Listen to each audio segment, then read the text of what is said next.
By the way, because I needed to see this. What's going on, everybody? Hey, everybody. Welcome to the show. Welcome to the ranch. What's going on, everybody? Give us a thumbs up. Give us the old 5x5, the howdy do, the hello, the cello. I do not see us here yet. Oh, there we are. Okay. Finally saw us pop up in the chat. I was a little nervous. All kinds of stuff. I don't know. Let us know if you can hear us okay. You wearing a Nunya shirt for real? I did that because of you. Oh, that's so sweet. I'm so glad. Yeah. Yay. Jake says yes. Perfect. Yeah. Oh, there you go. Jake's in here already. Yeah, he's been in here. We're repping. Ready? Nunya, Texas on the back 20. Little Frenchie. And little Frenchie. I got my shirt today. I was so excited. There you go. We figured we would do the husband and wife duo. Yep. I was so excited when I got it today. I was so psyched. I was like, it's bright pink. I love it. Yeah, I was very excited. Sorry, I thought I had something on my shirt. Mine was like, it's gray. I love it. Oh, bringing Dad's shirt and I'm bringing Dad's drink in. Thanks, sir. So we got Robert Lonis in here. Hello. Yeah, then we got Robert Nelson. Hello from Northern Illinois. Nice. Is Robert Nelson doing here? I don't remember seeing him in here before. Yeah, I'm thinking. Robert, is this your first time here, buddy? And then Frontier Survival's in here. Hello. Of course, Nunya, Texas on the back 20. What's going on? And Southern Roots is here. Oh, Caleb's here. Hey, Caleb, what's up? Hey, Emma. Hey, stay on your screen. Stop reading my screen. Capone Cabin's in here. The Nakid Gardeners are in here. Broke Cowgirl, hello. How are you? Oh, look, it's Liberty. Liberty Wilson wants to come by tonight because her boyfriend's not out whining and dining her tonight. So she's coming by and saying hello to us. Let's move the camera like that so you can see. The Nakid Gardener said, long-time listener, first-time caller. What's going on? What's going on? So glad everybody's in here. What do we got? 11 folks right now. Rebecca Davis, how are you? Now, here's the thing: is we can't start until we have a minimum of 30 people. So everybody, is that what it is? Everybody, go get your friends and bring them back. Well, Thor Haven's on right now. Yeah. Brampton Gardeners on right now. Okay. So all kinds of people are right now. Okay. We are doing great, Gwen. Are you guys ready? Is it going to get cold down there, down south? It's going to get cold up here. Let's go. We got Big Matt. Broke Cowgirl. Yeah. Outdoors with Big Matt. Malvita. How are you? Varnado. Yep, there you go. Did I do all right? Yeah, she was in here last time. What's up? Representing the South Side. Grayson Fires here. Hello. Southeast Georgia. Nice. All right. All right. We won't hold that against you that you're on the East Coast. Sounds good. Sounds good. Nakid Gardener said we're listening while doing some projects until we join you. We do lives, Robert Nelson. We do. Yes, we do. Every Thursday between the hours of 8 and 10 Central Time. Yep. And usually the first hour is us just rambling about nothing back and forth. Yeah, pretty much. And then the second hour is our special guest. Tonight is going to be the Nakid Gardeners. They're already in here. Stay tuned to see if they're actually wearing clothes. Yeah. And if you really want to know, go to their channel. Check them out too. Yeah. Capone says Saturday night, hard freeze 24. Yeah, because you're up north. She's in, I think she's in Oklahoma, right? I think. I don't remember. I remember she's building a cabin. I do remember that. Yes. Hey, Carla, living a rogue life. How are you? What's up? What's up? Hey, Leanne. How are you? Mennonite Farmhouse. How are you guys doing? So it is going to get cold here tonight. And I am not looking forward to it being cold again. Okay. Well, let's go ahead and time out on that. She's in South Carolina. When you say cold, what do you mean?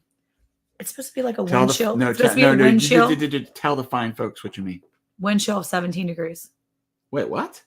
Yeah, tomorrow morning. Here? Yes, it's supposed to be very cold.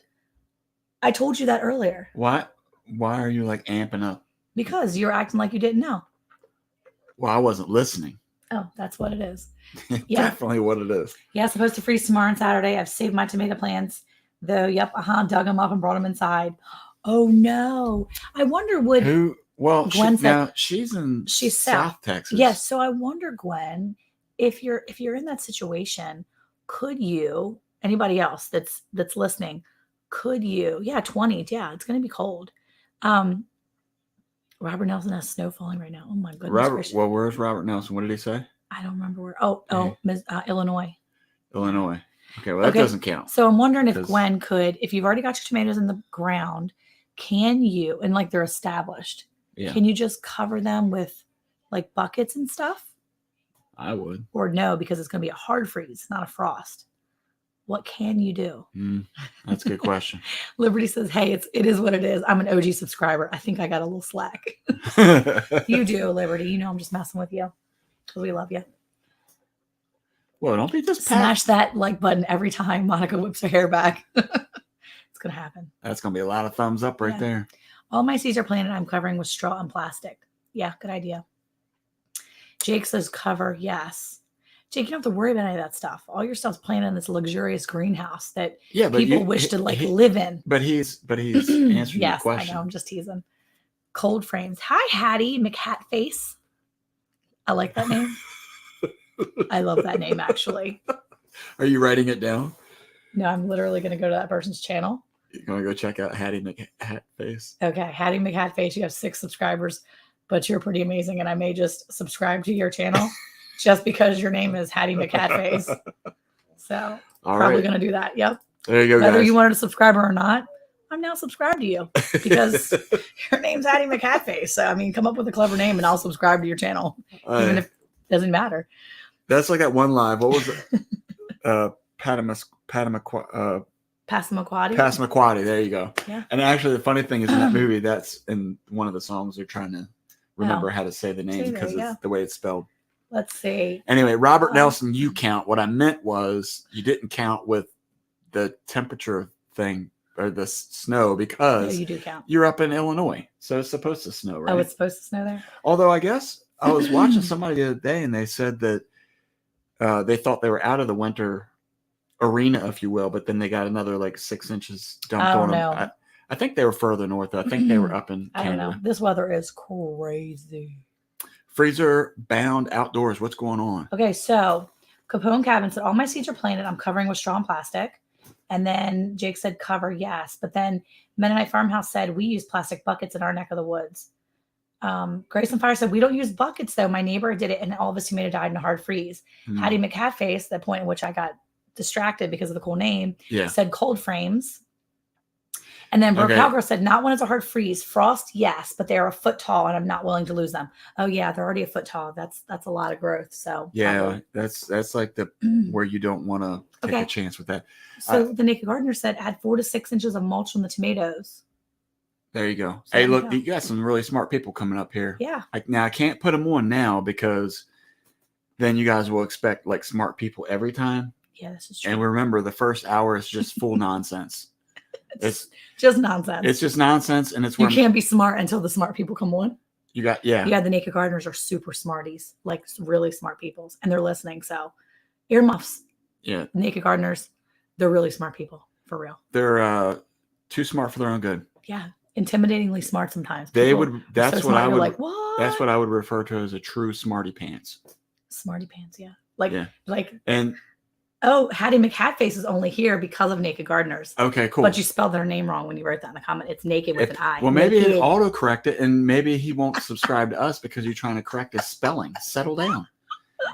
She didn't mean any of that. Well, thank you for coming by. Anything that's offensive is not approved on this channel. Oh, look, Freezer Brown Outdoor said, love that amazing shirt, Eric. Love that channel. Oh, did you already say that? Well, I'm behind in the chat. Yeah. Huga Homestead, what's going on? Ann Dale up in the house. Jackie Sailor, how you doing? Oh, it's early. Yeah, Gear's in here late. I know what's going on with that. He's late. He's been just going around YouTube, leaving us out. Q Kitchen and Beyond just jumped in here. Robert Nelson said we were in the 60s 2 days ago and now snow. Yeah. For real though, it was like, what? See, this is what I'm talking about right here. I just got notification. Hattie McHatface just subscribed to us. Thank you, buddy. Thank you. Even though I was rude to you, apparently. Even though Monica was rude to you. Okay, so wait. I can't take her anywhere. Why does it feel like you keep scooting further and further away? I'm not. I'm here at the computer and here. I'm multitasking.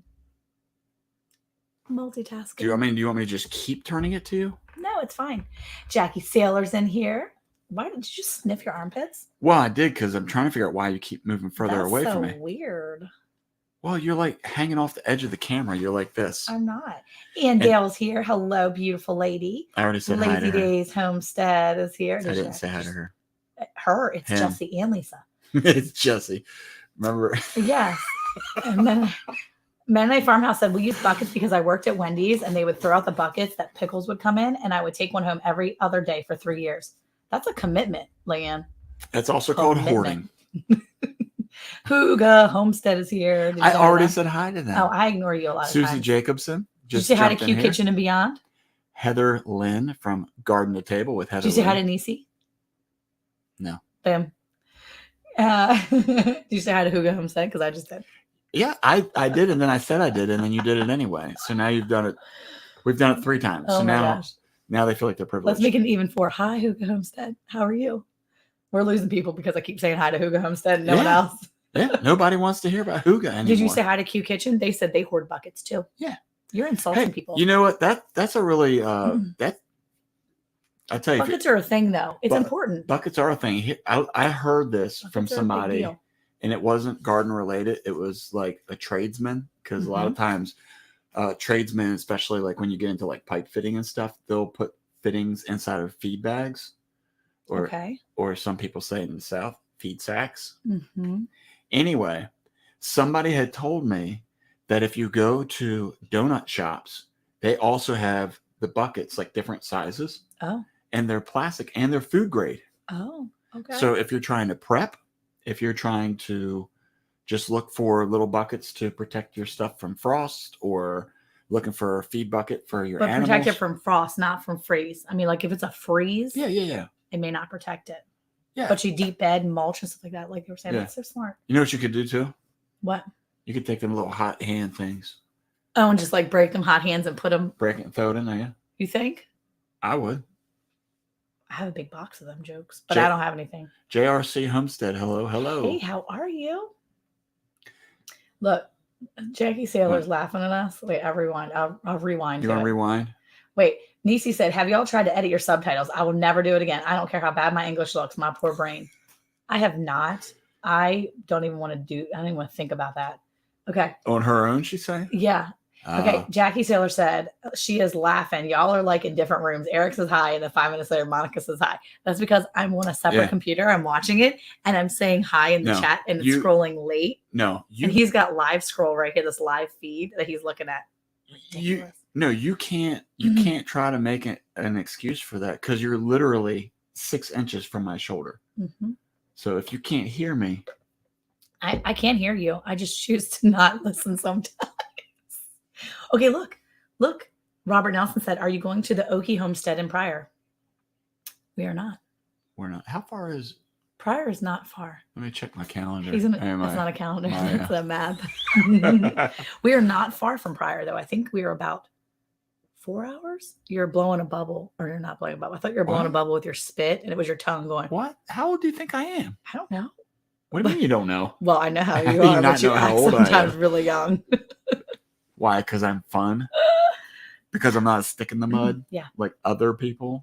Okay, Hattie McCatface, I'm just going to say that over and over again, says, been looking into building hotbeds. I'm on the Colorado-New Mexico border, digging beds in the ground, lining the bed, and then putting like a glass top cover. You can vault it to the south to catch the sun, I guess. That's pretty cool. I like it. That's one thing when I was traveling out there and we drove through New Mexico to get up to Denver, was the elevation and the temperature. Because I think a lot of times people think New Mexico is like all hot. Oh my word. And I bet you it's pretty chilly there right now. Well, thank the Lord he is fine. Oh my goodness. Wow. It's JRC Homestead doing very well. Thursday, husband had a stent put in one of his bypasses. It was 99% blocked. Not good. Dodged a bullet and very blessed. Yes, ma'am. Oh my goodness gracious. That's crazy. Oh, wow. I'm glad he's okay. Taking it down. Yeah. 26 tornado. I thought it was a tornado plants. Gwen says 26 tomato plants. I don't have that many buckets, even if I wanted to cover them. Oh yeah. See, so you need to start hoarding them. Yeah. Quick question. I saw Nakid Gardeners so that they have a host of different sized buckets, I guess. Sonny's place. Hello. Glad you're in here. Around here in Northeast Texas, they say not to plant until after Easter, right? Usually to stay away from the frost. Yeah, I think that's what they say. I don't know. I don't pay attention to that. Unfortunately, I just don't. because I it's wonder different. where's that little get that little Clyde My thing little over there. thing. What? Here. Well, look it up because I don't know how to use that thing. You got to do it like this. Let's look up. So There, we there. we use Last this. spring frost is March 22nd, is what they say. I think around that time. We showed this last week. Oh, you're gonna be at And- the prior expo. And this was Jackie Sailor. That's fun. Why are you trying to talk over top me? Anyway, this is a planter guide that we found. Monica found through Instagram. There's a lot of people know about him. Everybody knows about Clyde. That's a good thing. Okay, well, good. Hackley Homestead did an interview with him. I know. That's awesome. So what am I looking for here? Tomatoes and what? Wait, you're off. You're off still. You moved it. So you got to keep a little line in line. And then it says tomatoes. What are you looking at? Tomatoes? Yeah. It says plant average last spring frost right here. And this is FP. This is what's your first outdoor planting dates. So it says we should plant April 12th. April 12th, between 12th and 19th. Okay. So I don't know, is Broke Cowgirl, you got started a little early, or is that Harvest frost date was February 27th, so forecast looked good. I took a chance. It's okay. They're all good in your house. Yeah, I mean. That's always a tough thing is when you take a chance. Yeah. Man, it's like it just brings so much anxiety. Yeah. Because especially here in Texas, I was watching Nakid Gardeners video, one of their videos today, and he was talking about how some of his plants weren't doing great in that MIG grow off challenge. Who? Nakid Gardeners. Sydney. Oh yeah. Mm-hmm. And the reason why was because the temperature is, warm during the day and then it dips down so low and it's so up and down. And I don't know if it's like that across the country. Maybe you can put that in the chat. LG Homestead. Hello. Glad you're in here. Yeah. I see Sharon Bland in here. Yeah, your mom came that is a good name right there. Sharon Bland. Sharon Bland. Hope mom is doing well. Keep her in your prayers. Mom got some fresh dentures. She did not get dentures. You gotta stop. I got your back, Sharon. She didn't get dentures. She did not get dentures. So rude. She did have some oral surgery. We'll just leave it at that. Yeah, Nakid Gardener said extreme fluctuation for hardening off plants. Yeah, it's really hard. It's been really hard. Yeah, it's definitely tough. I mean, and that's the thing is, and that's I don't know. Hi, Nisi. Thanks for stopping by. I don't know about everybody else, what parts of the country and whatnot, but I know here in Texas, it's like so enticing because the temperature, like the other day, it was close to 80 degrees. Well, today it was so warm. I mean, it felt so nice outside. It was like 70 degrees. Yeah. And so your body, you walk outside and you're like, oh my goodness, I'm so far behind. It's warm. Yeah. It feels good. I should get everything in the ground. I should be, planting all my starts that I've been working on through the winter. But then, like you said, tonight it's supposed to drop down into, extreme temps. I'm very tempted to start putting stuff out in the garden. And I'm like, nope, not going to do it. Yeah. I think a couple years ago. Yeah. So Freezer Brown Outdoors Wives Clubs. Oh, what's up, man? We got the husband and wife duo in here. Very nice. That's what I'm talking about. 3 inches of snow yesterday, almost gone today, and another storm coming Saturday. Yeah, this has been crazy. Yeah. And then Freezer Bound Outdoors says 80 degrees. We wish. Yeah. So, a couple years ago, we got burnt by that because, Monica got the inkling and she's like, I got to go. We're behind. That's what she likes to say. That's like her number one saying with garden stuff is, I'm so far behind. Last year we were far behind, and which is why my tomato plants burned up. And so, all right, settle down. I'm being for real. Anyway, so we went out there, we planted everything, and then you wind up having to fight it. And it's the anxiety and stuff is just not worth it. Yeah, that's true. When you're sitting out there worried every night, you're just looking at the temperatures every single day, then you're hoping you don't get frost or freezing or what have you. Okay. Jackie Sailor says, hey, you gardeners, a question. If I planted, God, you can do it. If I planted onion chives or green onions, I don't remember, 2 years ago and never pulled them, but they're still growing. Are they any good? If they're growing, girl, eat them things. That's what I say. I'm not no garden expert. But that means you are a garden expert. You said I'm not no garden expert.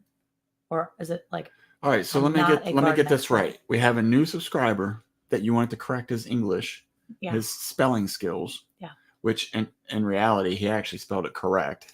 Yeah, but not the channel. And then now you're going to Correct you. you're going to do my double negative. We had a warm weather in January and beginning of February and the snow in February, March. It's been crazy. Yeah, that's Heather Lynn saying, yeah, it's been crazy. Yeah. See, and I'm with you, Tori and Sydney, because like literally my grow stuff is like all the racks are getting filled up.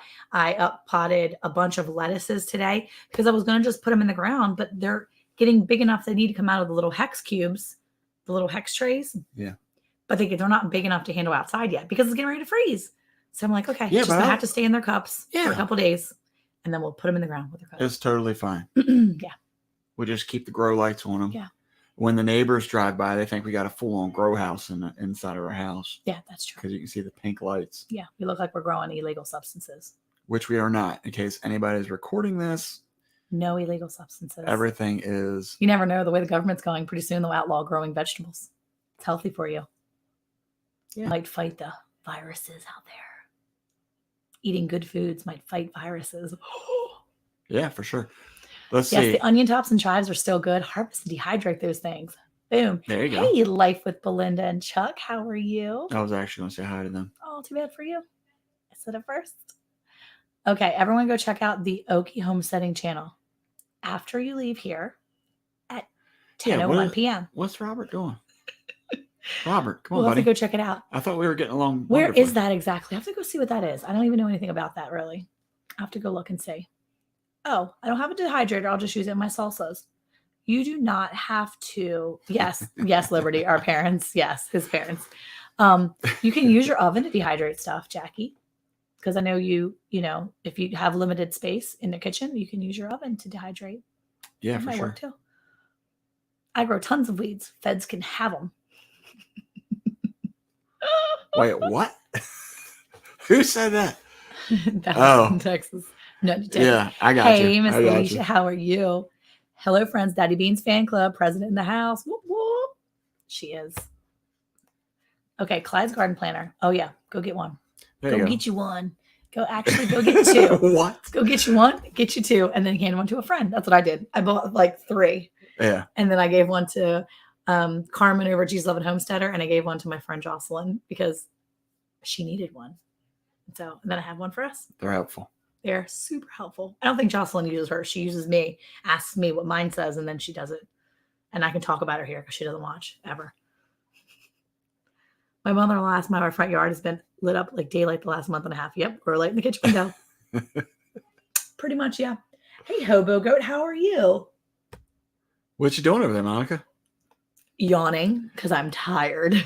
Do you want to burp again? No, I'm good. Sheila B, what's going on from North Carolina? Hello. Who was the other one that was from North Carolina? Andale? No. I think Andale's from North Carolina. No, it was the Yeah, the I'm new sure she is. the lady that was here earlier. Oh. I can't remember. Okay. I'm going to say her name wrong. We got some other Carolinians in here. What's up? Yeah. Repping the palm trees. I'm going to say her name wrong. Or should I say the palmettos? It's Of course, that's South Carolina. I know her name in my head. I can't say it though. It's a V name. Hattie McCadface makes me laugh every time I see it. I just can't stop. All right. So that's something I wanted to ask too. So out there for folks who are married or have a significant other that help with the garden, in your house, does it seem like one person takes care of all the gardening or do you work together? I'm curious about that because of living on the farm. A lot of times I'm basically like the grunt work. Mm-hmm. So Monica's like the queen. She just kind of sits back with her feet up and says, Yep, I need that tilled, or we have a lot of weeds in the garden. I wonder what we're going to do. Oh, thank you, Jackie. Well, as you can tell, and you'll see clear evidence that I don't do any work in the garden. If you go back and look at our very first video we dropped, scroll all the way down to our playlist, you're going to see in the garden with Eric and Monica. And we're walking through the garden. But guess who's walking through the garden? It was just tiddly do taste test and stuff. It was Not me. quality control. That's not me. Quality I'm back control. there picking and going through all the plants. Well, look, some people. So really, you can see who the worker is. Some people will do anything when they're on camera. You know what I'm saying? Yeah. Hey, Alicia, did you see there's a guy in here? His channel name is Hattie McHatface. He's right there. He's right there. Okay, I'm sorry. I had to point that out to Alicia because we were literally just talking about cool names like that last night. We were talking about how I like to name my kids like nicknames. Like I want to call them names, but I don't want to be mean to them. So I kind of do it undercover. Yeah. And so like when they're doing something like, you know, their pants are falling down or something, I don't just say, hey, pull your pants up. I can see your butt. I'll say, hey, Bobby butt crack, pull your pants up. And so we were laughing about that last night. And so when I saw Hattie McHatface, that just makes it. So Hattie McHatface made you think of a butt crack. It made me think of my nicknaming, like my names. I see. Where, you know. This guy is certainly not coming back ever again. I don't know why you keep. Okay, no more about him. Unsubscribed. Hold on, let me check my notifications. It doesn't tell you when they unsubscribe. Oh, we got to figure that part out. I just love it so much. Like I just love it. I literally subscribe to him. I just love his name now. I'm gonna go look for all the names like that. Simply okay. Jan Homestead, welcome. Okay, so Sheila said her husband passed away. She's on her own. Capone Cabin said, I do it, but he still works part-time and I'm OCD. I would redo anything he did. He would do anything I asked, though. That's so sweet. What's Gear Grind saying? Gear says, I do everything. Grow it, transplant it, soil it, tie it up, trim it, harvest it, cook it, everything. I said it like that because he like spelled it all out. Yeah. Like forever. Okay. And Country Mama said, yay, make awesome. Okay.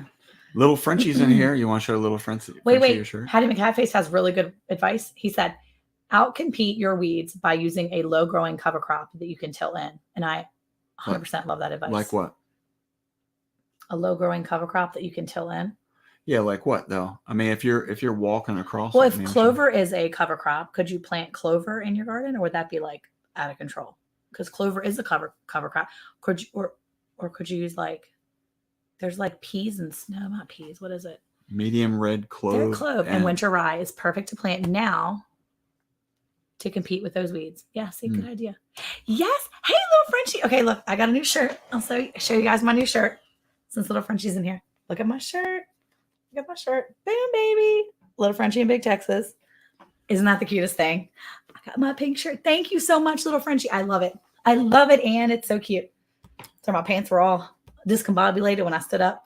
I love this shirt so much. Thank you so much. I like ran it and grabbed and put it on real quick. Look, it's Ryan and Wile E. Coyote.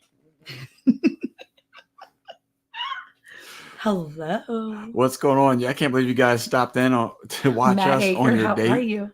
Are you guys you're so sweet. Are you guys like in your car having a date and you just like turned us on? Or are you sitting in a restaurant? Sweet. What about creeping thyme? Would creeping thyme work as a cover crop? I'm thinking clover now. Creeping thyme. That would be kind of cool. You know what would be? Yes, right, Carla. I love V-necks.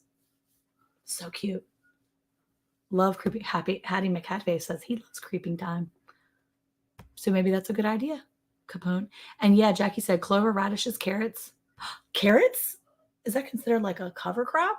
I mean, you got to walk there though, so that's what I don't understand. Well, what? You have to walk between the rows. But you can till it in and just till the the carrots in? I don't know. No, not the carrots. That doesn't seem very helpful. But clover and stuff. Yeah. Yeah, I love the shirt so much. Thank you so much, Anne. It's so cute. Okay, what were we going to say? We're going to say something. Alicia says it's too cold in Iowa for a car date, which... Yeah. We've been in some car dates, I think, in Maryland when it was cold. Yeah, maybe. You're like sitting in there with your jacket on. Yeah. When you got a little bit older, you just kept the car running. But good grief, you can't keep the car running nowadays. No. It's like as soon as you get in the parking spot, it's like pull the key out as quick as you can. I know. Talk about ridiculous. Oh, wait, look. The Old Sweets Farm said, hey, y'all, sorry I'm late, but I wanted to join fun. You're never late. You're here. That's all that matters, right? Oh, Leanne's back. We can stop talking about her now. Okay. So it was funny because Eric's car died this morning. The battery was dead. And so his dad came over and jumped it and everything and was working on it. And Country Mom was at Taco Bell. It's still the cheapest place to get gas in 2022. This is true. Right on. Anyway, I went out there to go turn it off after he like had it running. And he was like, all right, we're going to leave it running for a few minutes. I was like, well, how long do I got to keep it running? Because it's just going to eat up his gas. So I was a little worried. So I was like, okay. So I let it run for like, I guess 15 minutes at least. You wasted 15 minutes I of did. gas on I a wasted car? 15 minutes. I had like a hair stuck in my face. Does that 15 count as minutes. is that a thumbs up? Are you? No, this is me. Like, Is I that a felt like hair there's a hair on flick? me. So listen, 15 minutes, and I'm like so worried. So I get in, I turn it off, and then I'm like, I hope it was long enough. So like I turned it back on and it works. Turned it off, turned it back on. So I did it like 3 times. No. All right, hold on. I'm sorry. I was listening to you, but I gotta address this. Read that. Monica, when I worked at a law firm doing real estate settlements, we had a client named Harry Butt, and he had a wife named Norma L. Butt and a sister named Rosie Butt. No joke. No. No. I'm not buying that. That is not even the truth. No way. Wait. You have to win the lottery to fill up. It's true. We are driving to our destination. Jamie said, shots fired, night terror. I think that Mentions the Homestead likes to call him the drone killer. So we're just going to go ahead and retire that name because I'm an expert now. Hobo Goat said, he's here because of the beard. Oh, hey, Bullfrog Backyard Homestead. How are you? Been letting it run down to 0 miles a lot lately, right? For Simply real. Jan. Hello, wonderful lady. Well, speaking of gas. The garden is my thing, though. My hobby, however, this year is pushing it. This year I'm pushing it. I wanted to see how much produce I can grow to help the pocketbook. Yeah, for real. Yeah. I think we're all going to be in that situation. Well, I think the time that we're in right now is helping people to understand that. And the big thing is grow what you can. Don't panic and don't overdo it to the point where you don't want to do it. That's the key. True. Take your time. But talking about the gas comment, put in the chat, like, what state you're in and how much you're paying for gas. I'm very interested to see this because, we're down here in Texas. We're by a lot of oil fields. I mean, we're not like just minutes away, but a couple hours away. Boom, girl. And I tell you what,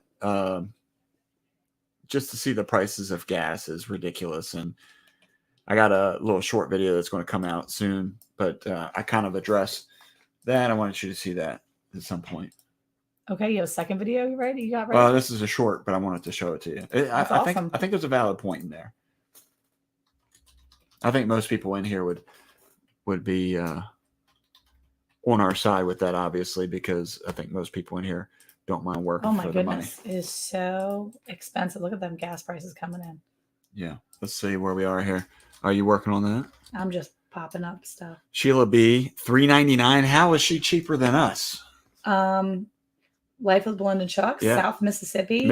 Come on, you're right there $4.19. And Dale, $4.20 a gallon. Wow. Nakid Gardener says, I don't pay for my gas. I do gas runs. What does that mean? You ate a lot of beans? Oh my gosh. Let's see. Houston, $4.99. Oh, Simply Jan said, I got gas for $3.44 today and thought it was a deal. That $4.99 at Costco. That's like even more concerning at Costco. Yeah. Atlanta, if they arrest siphoning gas, they're punching holes in your tank and drain. Oh my goodness, they're draining it $4 a gallon. And wow. You know what's amazing about this? Look, Old Sweets Farm Rich says, "Don't believe the hype." Hey, if you haven't had a chance yet, go check them videos out. Don't believe the hype. Now we're not the what are them people called?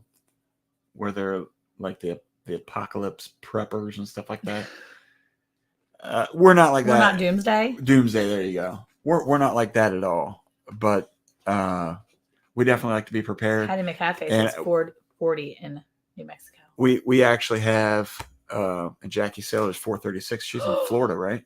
Diesel is $6.95 in the town they used to live in Hernet, California. Country Mama says. Well, look, California is a breed of their own out there. Oh my God, that's for diesel. But diesel is so high. I got to go fill up your diesel canisters. I should have done it yesterday. You should have done it yesterday. Gear grinding, $3.79 for 87 octane and $4.29 for 91. Who knows, Rich? Who knows, man? This is craziness. There you go. Robert Nelson said, I don't know. I'm off grid. Yeah, there you go. He's got it going on. Yeah. Hattie McHatface. Caleb said we're at 409 today. Yep. Let's see. 384 in Minnesota. Country Mama says Taco Bell gas 99 cents for a burrito. Yeah, milk was up to $3.89 at Costco. Let's see. All the food prices are going up too, guys. It is ridiculous. It is so crazy. Like wow. It's just crazy because it's gone up so much just in a week. Like, Yeah. and I was like, okay, they're going to go up. Things are going up. You can see it going up. When we went to last Friday, gas was $3.29 at the Exxon. When we came back through 2 days later for church, it was up to $3.47. I was floored at the fact that it was almost $3.50, and that went up just in 2 days. And now it's well into the $4 range, or almost the $4 range here. It's crazy. Simply Rich Jan. says, does anyone notice the Amish laughing at us with our gas discussions? Yeah, they're like, see, we told you. Diesel for Simply Jan. I think she's in Missouri. Yeah, I think she's close to $4.99 here. And that's true. Capone Cabin says, we prep, but people on North, I YouTube are think. sparking panic buying. And then it says too, people need to start mentioning that you should buy what you eat so you can rotate your stock. We do the same thing. We try not to panic buy. We've been purchasing lots of things here and there. Who is and we've this? been working on that. Capone Cabin. And that's Okay. one of the things we've tried to do is not panic about things, but purchase it when we can, get the extras and be able to stock it. Today, I spent all day with a friend of mine jarring up some of our frozen meat that we have and putting them in jars so that we can put them on our pantry shelf. So today I easily canned. I just have 5 jars in there now. I jarred up 4 pounds of ground beef taco meat into 5 pint jars just because I wanted to be able to have stuff that's shelf stable and get it out of my freezer and be able to have it situated because it does get warm here. Freezers do go up and the chances of losing meat. So next I'm going to be watching because I think that Jake over at 90 Texas on the back 20. I believe he has a video on how to can bacon. I'm hoping that he has a video on how to can bacon because I know he has eaten canned bacon. So 10 years old. 10 years old. So I want to actually can up some of my bacon and do that. I know that if it can be done, I want to do it because I don't want to take a chance of losing something that it's just easy to can. If it's something I can, I want to do it. Can. Do you know what this is? Get a bidet. Never worry about toilet paper again. This is very true. And a lot of people use it. A lot of people, obviously, in Europe use a bidet. But it's something that's very true. And, there's a lot of people that don't use toilet paper. They use what's called family cloth. And they actually use squares of old T-shirts, cotton, whatever it is. And they use those to wipe the bow ties. And they're actually, reusable, like washable. You can wash them or you can just trash them and don't, and, clothing, I guess, compost down still. Hattie, but you still got to dry off that water spray. You just drip and shake dry, I guess, right? Just drip dry. This is not the end of the world, folks, but it's a great reminder where we should be growing food and stocking up. I truly agree, Rich. It's one of those things. I think that it's one of those things you don't have to. The Mountain Maple Ranch. I love that comment. So yeah, I think it's important just to be mindful, We have a bidet. It's amazing. When I use toilet paper, I feel like a savage. All right. Oh, Jesse said, once you go bidet, you'll never go back to Scott. I don't ever use Scott anyway. McFrugalson. There you go, right? Frugal McFrugalsons. You got to be a frugal McFrugalson to live in this world today. Keep it frugal. I ate a lot over the last year, so now I have, what is it? Now I have 20 pounds to lose. I'm good. Sheila, I feel you. I was like fixing my pants earlier. I'm like, oh my gosh. Okay, I need to get myself together here. Jake cans everything. He did bacon on his channel. He also canned milk. So milk is one of the things that I'm thinking about too, because I've already read up on it. And then I'm going to look at canning bacon because I feel like that's a good thing. So I'll be over there checking it out later on because yeah. Yeah. So when you look at that, as we said in our last couple of videos, we try to make sure that we keep pointing back to the fact that we're not trying Thanks for being here, Miss Mennonite Farmhouse Leanne. Farmer came home, sorry. Trying not to create fear it's true. in people. We're trying to help educate people. And it's not that we know everything. Obviously, we don't. We're just giving some different suggestions, trying to help people think outside the box. And then especially in lives like this, where there's so many people in here that have such great ideas. I think this is the big thing right here. And this is what we try to do with our live is to try to encourage people to share the knowledge they have, but to also get that information out to other people so that they can be better prepared. So yes, we glass eggs. We water glass our eggs too.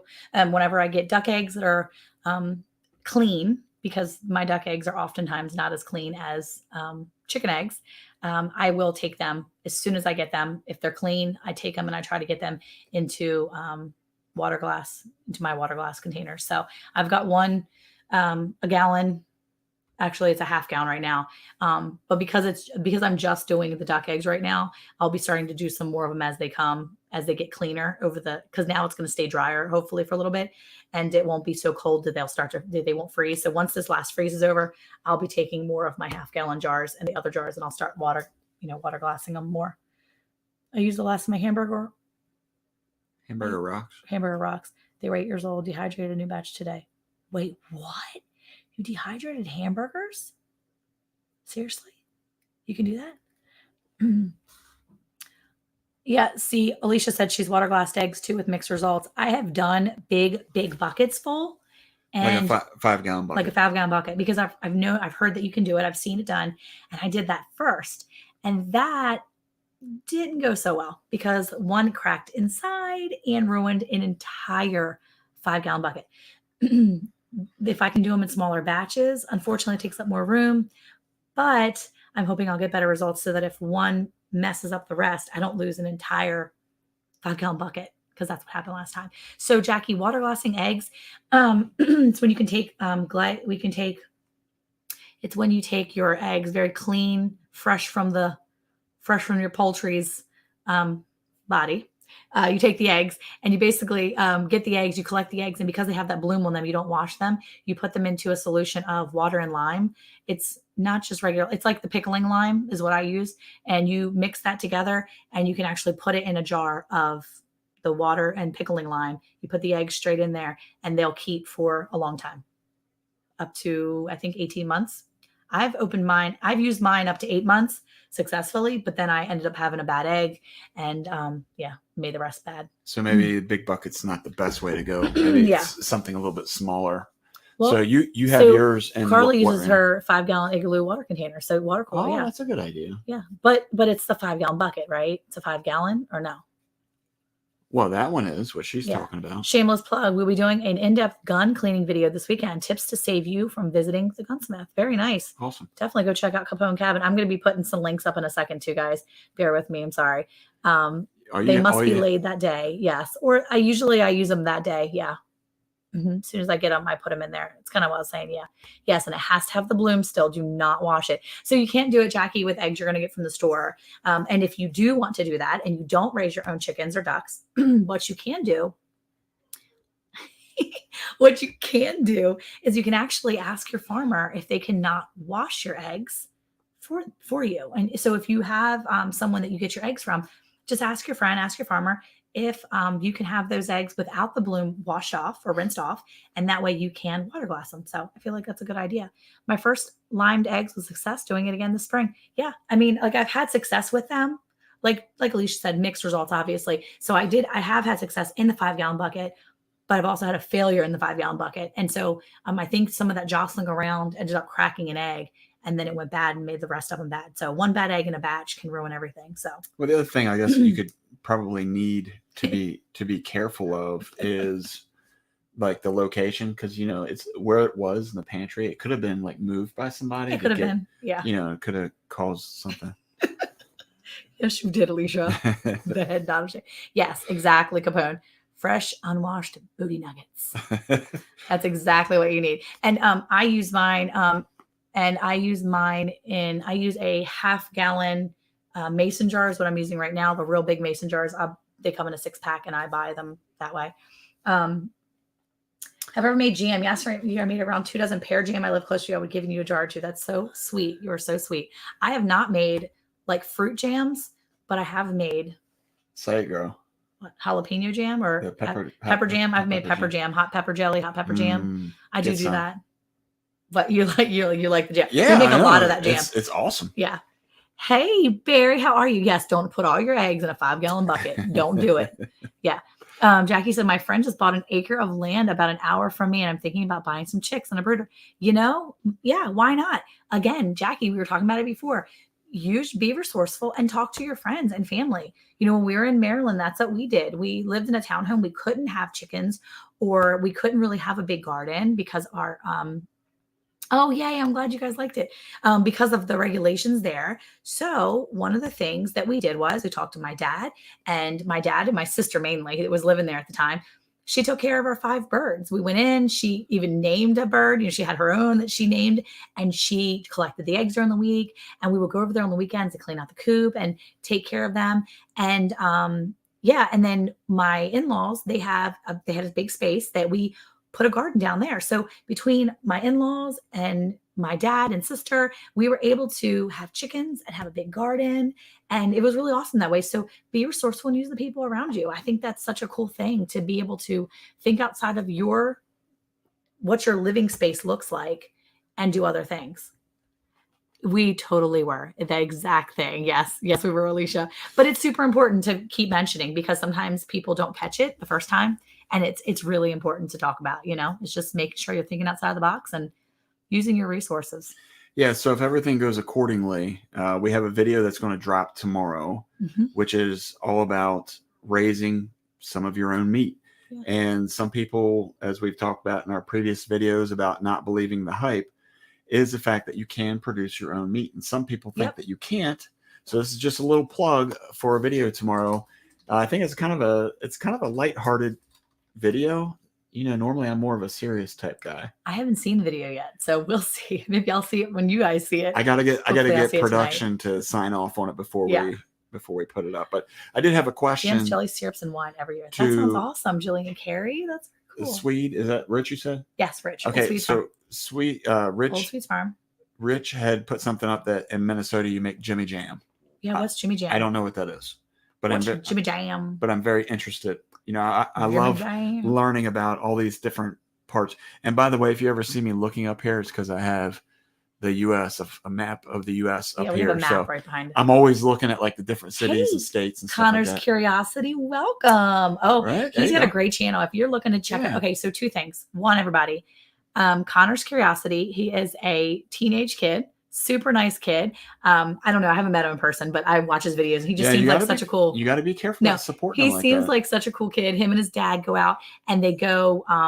There's a name for it, but basically like, it's like snake hunting. There's a name for it.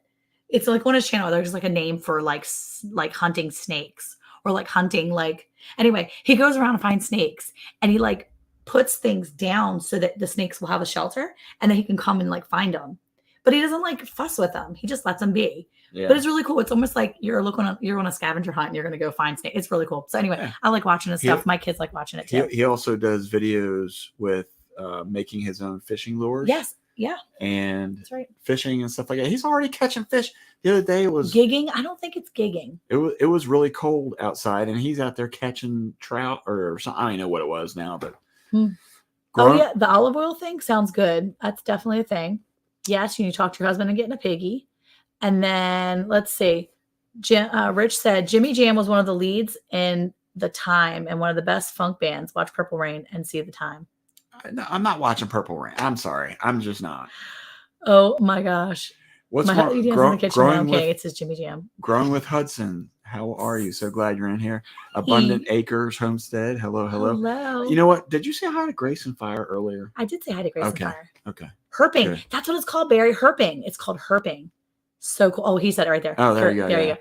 Herping. Okay. Good night. Bye, Matt Acre Farms. Okay. So then I want to have fun on your date. Watch out for the coyotes. Oh, no, never mind. Just outrun them. Go ahead. Okay. So I want to say, besides going checking out Connor's Curiosity, and I'll post a link here in a second, but I would say for sure. Oh, Jesse already did. Definitely go check out Alicia over Country Mama Musings. She is at 970 something. She is so close to 1,000. I am super excited for her because we've kind of been growing together as channels, and she's just such a sweet friend. And so I would love to see her get to 1K. And she's got a lot of stories over there, and she does crocheting now, aka crocheting. Look, I misread crocheting. She I misread it one time. Come on. She actually calls it hooking. So it's like a thing. No, like when you crochet, coming from Baltimore, you don't say hooking. No, so she hooks during the week. No, ma'am. With her friends. Nope. Yeah, they do. We're not going to call it that. I'm just saying that's a thing. We're going to call it crocheting or crocheting. Look, Anne's talking about cleaning her booty up here, so she's talking about cleaning her booty with a bidet, and we can't say hooking. No, we're not. No, it's a family-oriented show. Yes, Alicia. That's it's a video that now Rich wants to see is Joe and his Jimmy Jam. You have Papa to go, Jim doing his Jimmy Jam. You got to go watch Purple Rain to understand. I'm not watching Purple Rain. No. I'm going to sing it. Okay. No. So you're saying she's a hooker. I'm saying she Whoa. hooks on YouTube. There you go, right there. Here's another ex-Baltimorean right here. Hook it on the front stoop. Nope. I don't think she does that. She might hook in her summer kitchen when it's warmer. Will you hook in your summer kitchen, Alicia? Monica. Cabone said, we're originally from Detroit. You don't say hooking. That's what I'm saying. You can't be calling it hooking. Oh, Grandma Daisy put eggs under mineral oil and put a plate on top to keep submerged. Kept you a year, Matt Akers. Oh, that's pretty cool. Very cool. Oh, see, Country Mama says she likes to watch Purple Rain while hooking. See? Oh, Connor said he had his first snake last week. It was a rough earth snake. Oh, that's cool. The rough earth snakes look like giant worms. For real. So it's like a fake snake. No, they just look like big worms. They're really pretty though. He had one in his hand the one time we were watching, and it pooped on it. It was so funny. Are they venomous? That's what I want to see. I want to see some venomous. They're not venomous. I want to see some venomous snakes. No. Trying to attack the camera. Not. Jackie said crocheting, hooking, it all sounds related to me. Jackie's from Maryland. I don't know how to even respond to that. My mama told me to get off that dirty chat right now. Harmless. See, yeah, the rough earth snake is harmless. See, nothing bad. Oh, look, Teresa's in here, always gardening and prepping. How are you? There's all kinds of stuff happening. Hooking on the hood. Yeah, see? there's all kinds of stuff happening right now. About. Liberty's dead. She died like 3 times, and then she woke up and laughed. Yeah. He flips a lot of copperheads under the tin. So he puts these like 10 pieces down, and he picks it up, and there's a lot of copperheads and stuff he's seen. Better than noodling. That's a fishing tech. I do know about noodling. Noodling is scary to me. Like, I wouldn't want to put my arm in a hole underwater and not know what's there. That's scary. I see some of them the shows where they get the real big ones and they have to wear like those gloves. But you know, when they grab a hold of that wrist and start twisting or whatever, they could like basically just tear that up. Yeah. No. Yeah. Come to CCCCCCD for copperheads. Yeah. That's Collin County. Yeah. To go to Collin County Community. There was Community College of Colleges. A couple weeks. Sorry. You done? Probably not. Probably not.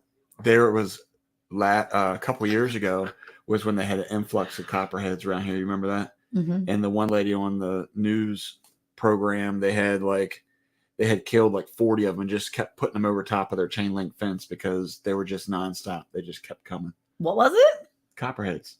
Oh, yeah.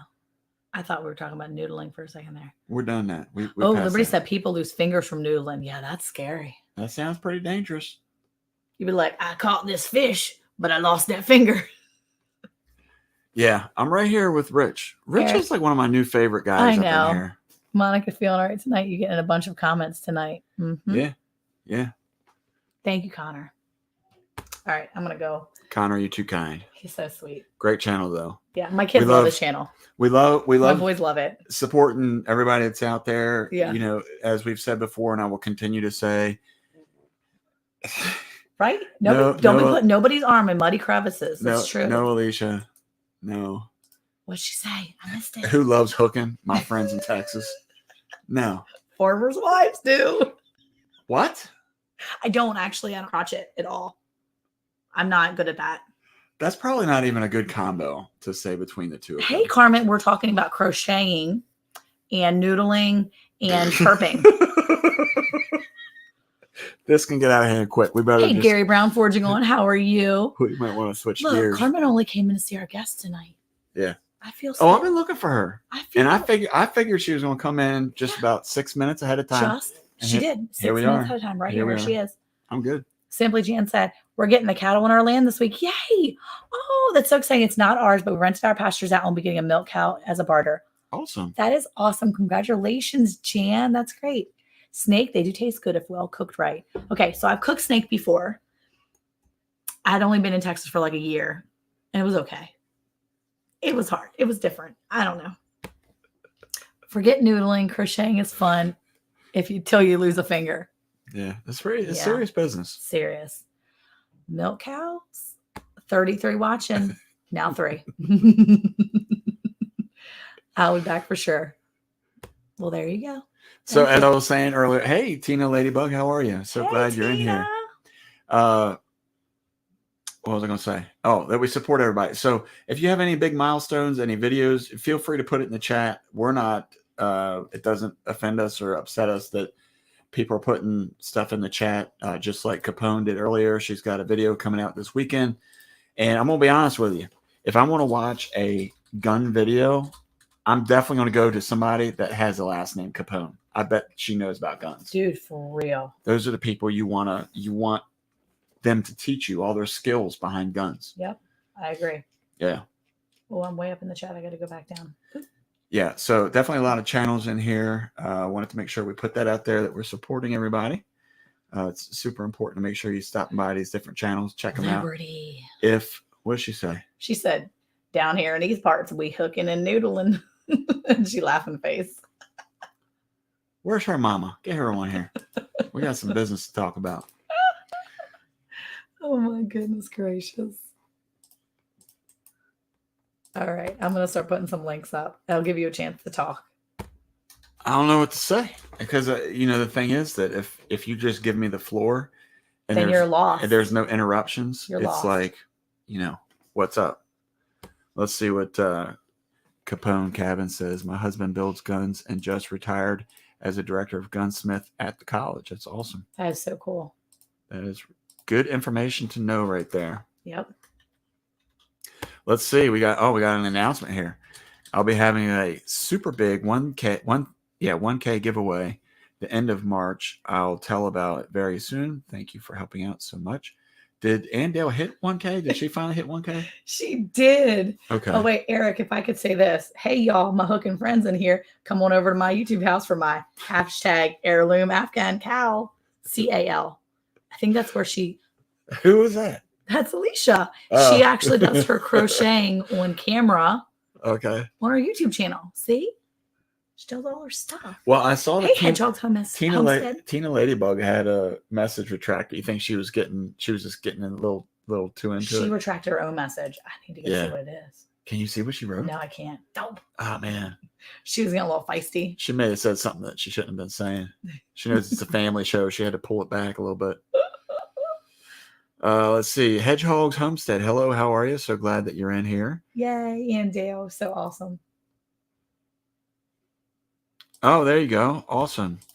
So Andale said because of the watch and grow that we did, it helped her hit the mark. You guys rock. And you know what? That's really all about Tim. Tim was the one that started that whole thing. And we're just trying to keep on with it. Barry Hardy or B Hardy 2 or B Hardy uppercase I, or is it lowercase L, lowercase L? I don't know. We don't know. I'm not paying attention right now. Anyway, Capone, that's a question for you. He's asking which campus. He works at a college as well. So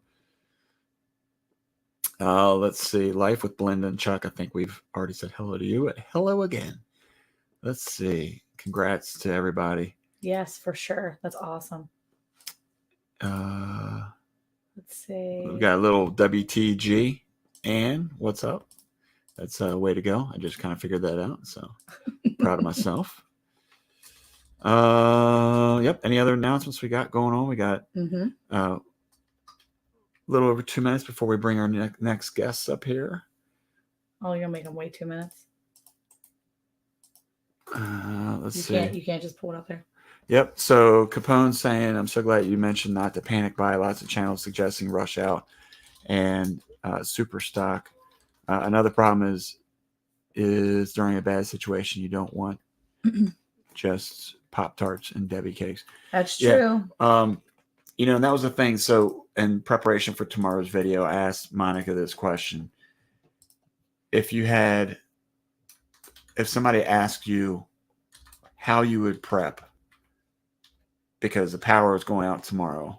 He said different words. Different words. He made it difficult. Go ahead. He said, if you had to, how would you prepare if you knew tomorrow was the last day to prepare or whatever? Like that was like the very last day you could prepare.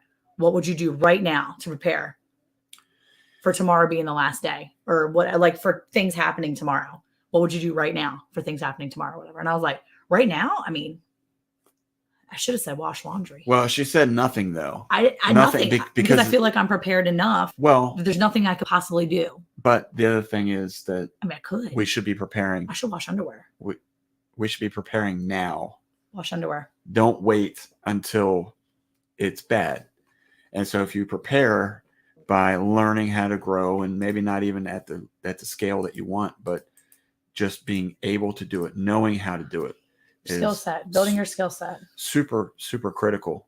So we'll drop that video tomorrow. Again, as long as production is good with it. And we will let that go. Called production. But okay, you're late now. Well, it's better than me and hooking. Hey. Because you said guests are sitting down there. You said you'd be hooking just and noodling waiting. At the same time.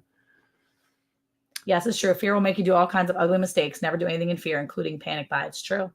Well, you know what? Let's bring up our guests. Yeah. I will introduce them. Yeah, go ahead. I'm gonna type real quick, and I'll give you a moment to talk. All right. Here's Nakid Gardeners. Everybody, welcome. Nakid Gardeners.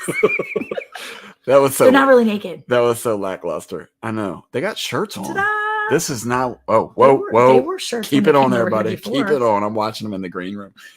Anyway, let me add them to the stream. Oh my gosh, I love what Capone Cap said. Make sure you know how to pressure can over a fire. Remember, knowledge is the only thing. There we go. Well, I want everybody to welcome Nakid Gardeners to the channel. I wanted to tell Monica we made it to the big times. We got big time folks up in here. I should have got their autographs. So while they're here, we got pictures with them.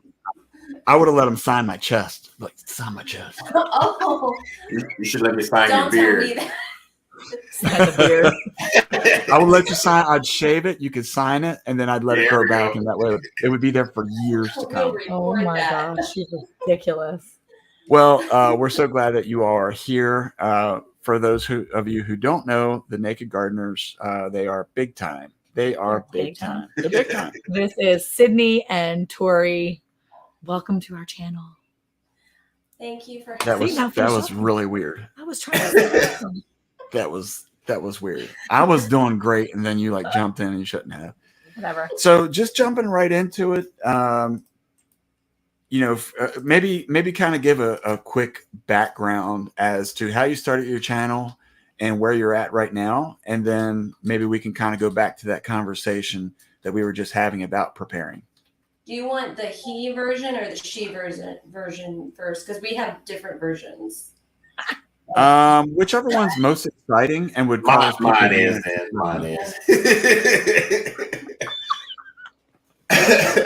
This is the drama. Anyway, so we're big foodies. We started out as we're still foodies, and she would go buy, those herbs, the little $5 herbs that be like in little packages and stuff like that. It's the good stuff. Yeah, whatever. And wait a minute, what kind of good stuff are we talking about? Don't forget that kind of herbs, but yeah, don't forget.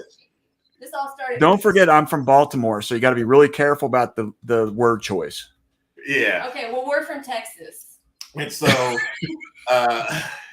she was buying like these basils, rosemary, chives, and stuff. She'll put them in the refrigerator, and then she'll forget all about it. And then, like 3 days later, with those herbs, you got to use it right there and then. You can't just leave it in there. And so I started looking up YouTube. I got tired of wasting money for $5 for this, and this. So I started learning how to propagate off of YouTube University.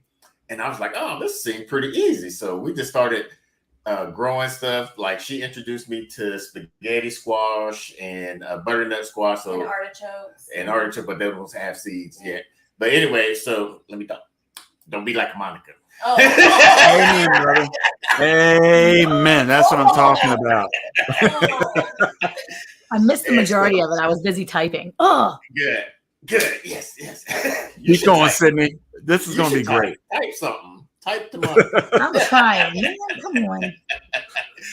And so we threw it out there, and it started growing stuff. So we just started growing more stuff from there and there. we started a little Facebook page. It was called Holland's Harvest. And Instagram's really. Well, it started in stop interrupting me. I see what you go through, Eric. I see. He feels your pain. I feel your pain. Look, Scott, slide over there a little Hey, bit. just because my chair got moved. And so we started off with Facebook because we didn't want, or Facebook page because we were probably drowning everybody's timeline up. Then we went to Instagram, still as Holland Harvest. And then that's when people started asking us, hey, how did you grow this? How did you grow that? And you should do a video on that. I'm like, I'm not doing any videos. And like, she wasn't going to do videos. So I was like, we went to church one time. They were having communion and they was talking about Adam and Eve, how they did the forbidden fruit. And that's how they became knowledge that they were naked and stuff like, hey, let's do a YouTube video called The Nakid Gardeners. She's like, oh, heck no. Yeah, our name came from being in church. Okay. And so I was like, no, it's not like that. It's not like, we're not going to be naked. It's all organic. And this is like, okay. It took some time for her to bite into it, but that's how we became the Nakid Garden. Started off with urban backyard garden and just That's cool. grew from there. Yeah, and it was Edie originally. Yeah, and we got flagged. We kept on getting flagged from YouTube, so that's why we changed it to ID. When you get closer to monetization, you run into stuff. So we did change it over, but he really got into the gardening therapeutically because we lost his mom, and so it really became like a therapy thing. And this is our second marriage, and we both have 2 kids. We don't have any children together. We've been married 10 years this year, but we've known each other since 8th grade. The naked hooker. And so we're building a legacy. Like, my kids are grown; they're not here. They actually watch our videos and think what we're doing is cool. So this is kind of like a thing that kind of keeps them close to us, and we're just creating a place that we're leaving them. Yeah. Yeah, because we both have lost our mothers, like you said, and we don't have any way to, hey, mom, how you do this and this. We wish we had that. Yeah. And so we kind of also did this as a documentary for our kids and our grandkids, and are basically for anybody that follows from our family. That way they can say, hey, let's go watch grandma or grandpa do, this, and this. And then we didn't really start getting serious with YouTube till last year when we went to a homesteading life conference. Jess with Roots and Refuge really twisted my arm to get involved. Yes, thank you, Jess. Yeah, because he met her like 3 years ago or whatever, because she came to Dallas, and we went to her place after the Homestead Life Conference, the first one we went to. And this was right when we were really starting to get steeped into what we were doing. All of our friends and family thought we were a little cuckoo, Now look at us. And then all of a sudden, like 20. When the big 2020 happened, like, hey, how do you roll this? We're not that crazy anymore. We're a little ahead of the curve, and people are trying to follow. So we are like trying to have the mistakes and tell them not, hey, we messed up here. Don't do this. And we're trying to make the most educated mistakes that we can. Yeah. We do homework, and we follow, he'll look at several different ways to build something before building it. Yeah, I'll research it for about maybe 2 months or whatever. Because he doesn't like to spend money, so he'll do everything before he spends money. And speaking of that, Eric, I went to Home Depot the other day and I saw those purple stacks, man. But over here, the Home Depot that we were at, they were 70%. And you said 70%. Purple stacks, what are you talking about? Oh, this was rather tall. Yeah, but you on a social platform, people are gonna be asking. Well, let it to their ass. Okay. All right. Well, yeah. So for people who are in the chat, we had hosted the Nakid Gardeners over, and honestly, I was just sitting out at the barn, kind of like a little bit uncomfortable because I didn't know if they were just going to come wearing boots and be naked. And so You did not think there would I be stayed naked. out Get there. out of there. I stayed out there to wait Get and out watch. of there. To If wait you and would have watch. let us. This is not a nudist colony. I got my mom and dad right next door. Hey, we were all born naked. No, listen, like, we It's bought true. our property 10 months ago, and I was telling Monica this. We were literally investigated because we're surrounded in a Mennonite community. And I guess like we're surrounded by a community that's also like had property, like huge amounts of property for generations. So when they saw this property go up for sale, we didn't know that we were under a microscope. And we did not know that 30 minutes from here, there was a nudist colony. Yeah. So we really ruffled some feathers when they put in our name and the Nakid Gardeners came up. People around here freaked out. Yeah, I was like, we must be really big time if people Google us and they're the showing Nakid up. Gardeners show up for YouTube. I'm like, there's no way. I'm like, I need more. I need more than both of my hands for how many people stopped and pulled up in our driveway to let us know that they knew who we are and they liked what we were doing and they were relieved that we were not actually naked. And it's funny because a lot of them are conventional farmers and stuff, and what we're doing is regenerative farming. It's different. And so when we're actually teaching them after they've been doing this for a while, we're like, how city folks teaching country folks how to? It feels weird. It feels really weird. It's just cool though to think that you've done your research. You're doing it a different way than what a lot of people have just kind of come to know. And sometimes newer ways are not always embraced, but that's really cool that, you're able to learn and teach from the people around you. Yeah. And we're just experimenting. Like we're open to failure. Oh, you yeah. know? So like we like to experiment just because we want to find out why you shouldn't do something. Yeah, like what you was talking about, like, oh, I didn't know I'm supposed to not grow seeds and garden. So I'm like, but when you direct sow seed into the soil, it's the same thing. Now you might not want to bring it into the house because you get some bugs, but if you're willing to fight the bugs, what's the harm in that? And an example, we've all been told, don't ever do root vegetables indoors on grow racks because you shouldn't disturb. They don't like to be disturbed. But I had incredible success with turnips, cucumbers. I was like, you're not supposed to. I was like, well, you already did it. So I was like, I had great success. We were eating cucumbers like crazy. Yeah. Well, I'm trying my carrots indoors. I started them. I was like, I don't care. I'm gonna try them and see what happens. Now, I don't know about that one, Monica. You're on your own there. What? We'll try something. Carrots indoors? Oh, well, I did. Actually, this past year I did. And I think that if we would have transferred them the way and we would have had the space, I wasn't given the space to succeed and show you up and prove you wrong. And I think that that's really like my motivation on some of the stuff. Show me up. Hold on. Let me wait, I have a question for you. Let me get my pinky up. Yeah. So wait, Tori, how are you gonna incubate eggs and have a success rate if he's using the incubator currently? Why is he? Are you trying to stir the pot there, Monica? Why is he testing out my incubator right now? He's using your incubator. It's very clear that he's trying to sway things so that you have no time to do the things you need to do. Hey, Eric, just move Monica over to the side there. Here, have you on your chair. I'm holding on to this. So here's what everybody in the chat needs to know. There's what Monica's doing. There's a lot of stuff going on at the Nakid Gardening house, okay?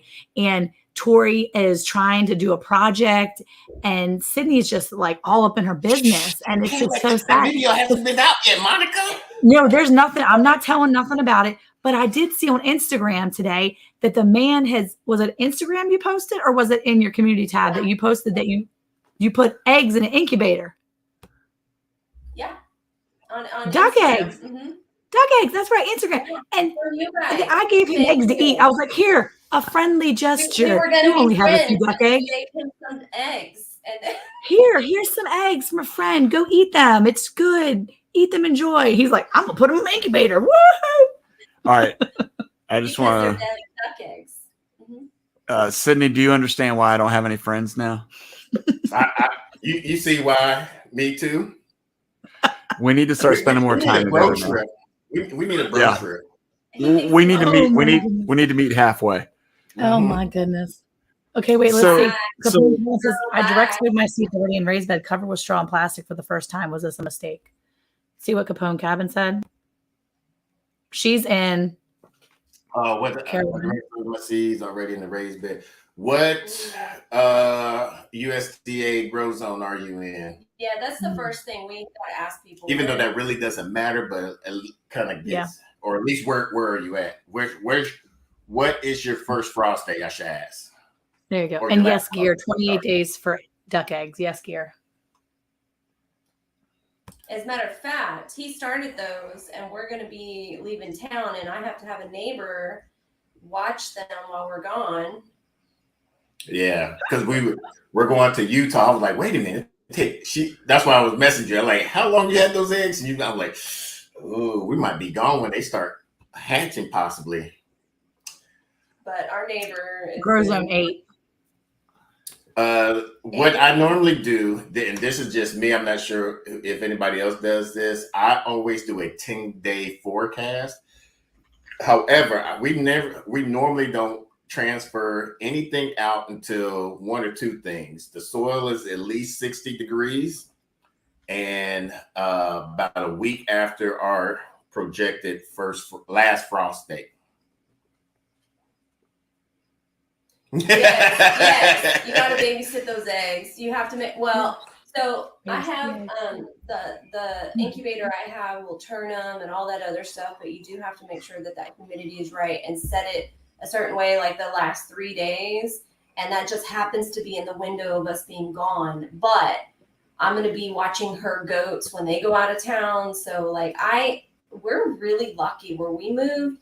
We have neighbors that will watch we have people that will watch our animals. So a lot of people that go into homesteading never calculate for that. And then it becomes a really sad process. Yeah. And one thing when we started this process of being from a gardener to now advanced, I wouldn't say, well, not advanced. Not advanced, no. A homesteader was, we wasn't going to take any animals in or get any animals unless we had infrastructure for them. We had people offer us goats. We would have tons ducks, of free animals right pigs, now. and I'm just like, that sounds nice, but we don't have nowhere to set them up at. Yeah, there's perimeter fencing situation, stuff that we still need to have in place. And like people are asking me, why don't we have a guardian livestock dog? And I just feel like it's very irresponsible to get a dog like that without the proper training with the animals and all of that. And we have to have structures. So baby steps. Yeah. I think that's one of the things that I really appreciated about the pair of you, because you are extremely knowledgeable, but you're also extremely teachable. And I think going back to the point that you were making earlier, where you were teaching people who've been doing this their whole lives, I think that's awesome that people are willing to learn these new styles like Monica's talking about. You know, when we first moved in here, the guy across the street, if he's watching this, I won't name names. Hopefully anyway, the guy across the street. He's not watching us. The guy across the street had come over. Turned us in for pigs already. Come over to introduce himself, and he asked us what we were doing, and we told him we were planting a garden, and he just kind of scoffed at us and said, "Well, good luck with that. You're not growing anything around here." And he left. And I was thinking to myself, I'm like, how do you? I mean, there's obviously people who grow stuff in the same area we are in Texas, right? I mean, it's not so impossible. And ironically enough, like 2 days later, we were at Tractor Supply getting some things that we needed for our garden. Lo and behold, we're walking out after we cashed out, and he's walking in and he sees everything in our car. I felt like a little kid. He laughed at us. He literally laughed in our faces. He was like, It makes you dig your heels in though a little. It did. And you better believe I was offering him food the next year from my garden. Because I bet you were. I was like, you want some of this? Well, I Mhm. think the hard part was is that first year we did kind of fail a little bit because we planted according to what the people had told us. So our insurance guy was like, "You're going to put this in the ground by February 14th. Valentine's Day, you're planting this. At Easter, you're planting this." Well, Easter came earlier that year or something was going on. So I listened to what he said. And then we had the great 100-year rain of 2015, and it flooded everything. And people were like, "We don't ever get rain like this, honey." And I'm like, "Well, check it out. My garden's getting plenty of rain." And my garden ended up under like a foot of water. It was That's the ridiculous. year that the tornado hit our house. Yeah. Yeah. Yeah, I Yes. remember that year because I was working we're doing a renovation job at the terminal at DFW, and we got shut down a lot because of the rain. Some of the areas were just so bad it flooded out our job site. Yeah. Yeah. And for people that don't know this, like we didn't live very far from you where you guys are. And when we started searching for our property a year ago, we were looking where you guys live. That's where I wanted to. I wanted to be in Terrell, but Yeah. we just kept etching out because of how the market was. Well, I will say though that it's probably best that you moved where you are because it's going to be a lot. Hopefully, it'll be a lot empty. A lot of empty. Hopefully, it won't be as quickly taken over by the What are population. you trying to Jeez, say? hopefully, people won't move there as soon as they are here. No, what People are like ants invading our town. Like us now? Like people are like ants. No, we'll be coming up your way soon because people are like ants just flocking into these communities now. And I'm like, oh my gosh, we didn't go far enough away from the town. You didn't fart. We didn't far enough away. Is what I'm saying. We didn't get far enough away. Is English your second language? What Yes, are you tonight doing? it is. Take a drink. Go over there and get a drink. It only took us like an hour and 20 minutes to get to you guys. But where we are, it's an unrestricted area. We literally had our own fireworks show here. Like Yeah. I can have any animal. Nobody can tell us what to do. Like when we had septic stuff initially, like the company that did it was having all this, oh, we got to get permits and all this stuff. No, it wasn't needed where we're at. So like that is something that we were grateful for when we started our journey looking for property, is having the community and already having enough followers and asking people like, hey, what do we need to be looking for? And that's how we learned about deed restrictions and all kinds of things that we needed to look into for the stuff that we wanted to do, especially with like the water catchment system. Like there's all kinds of restrictions depending on where you go. What? You speak very goodly. Yes, I speak goodly. So But it's true though. I was just trying to say I didn't want people coming where we live. I don't want people coming around us. Stay away from us, people. But well, the only way all that these people are just moving closer. Yeah. Your people. People. so one of the other things that we were should we circle back about the purple thing? I think The that's purple wood. Oh, what's your Yeah. question?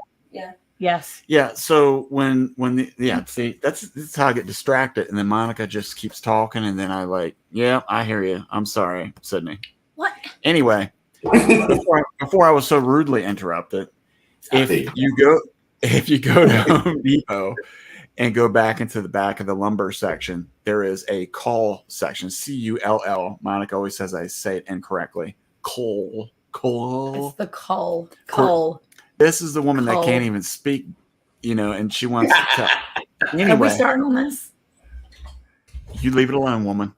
Okay. Anyway, but if you go into the back of the lumber section, they Let have me get my pen. all sorts of wood back there that is warped, or it's got chunks missing, or cracks. And of course, some of it is worse than others. But they mark it with purple, which about the color of Sydney's shirt, and it's 70% off. And if you're building chicken coops and pig pens and things like that, you don't have to have perfect wood. I've actually even found some that were 16-foot pieces, and there was a chunk missing. Which who needs a 16-foot piece of wood? But unless you're like putting up a barn or something. But anyway, where it had like a little chunk, like a 2-inch chunk missing out of the back end of it, and you just cut it down to what you need. But There you go. Purple spray paint, irregular lumber. Look, they said it in like 5 words. Okay. Well, I have. Lots of words. Okay.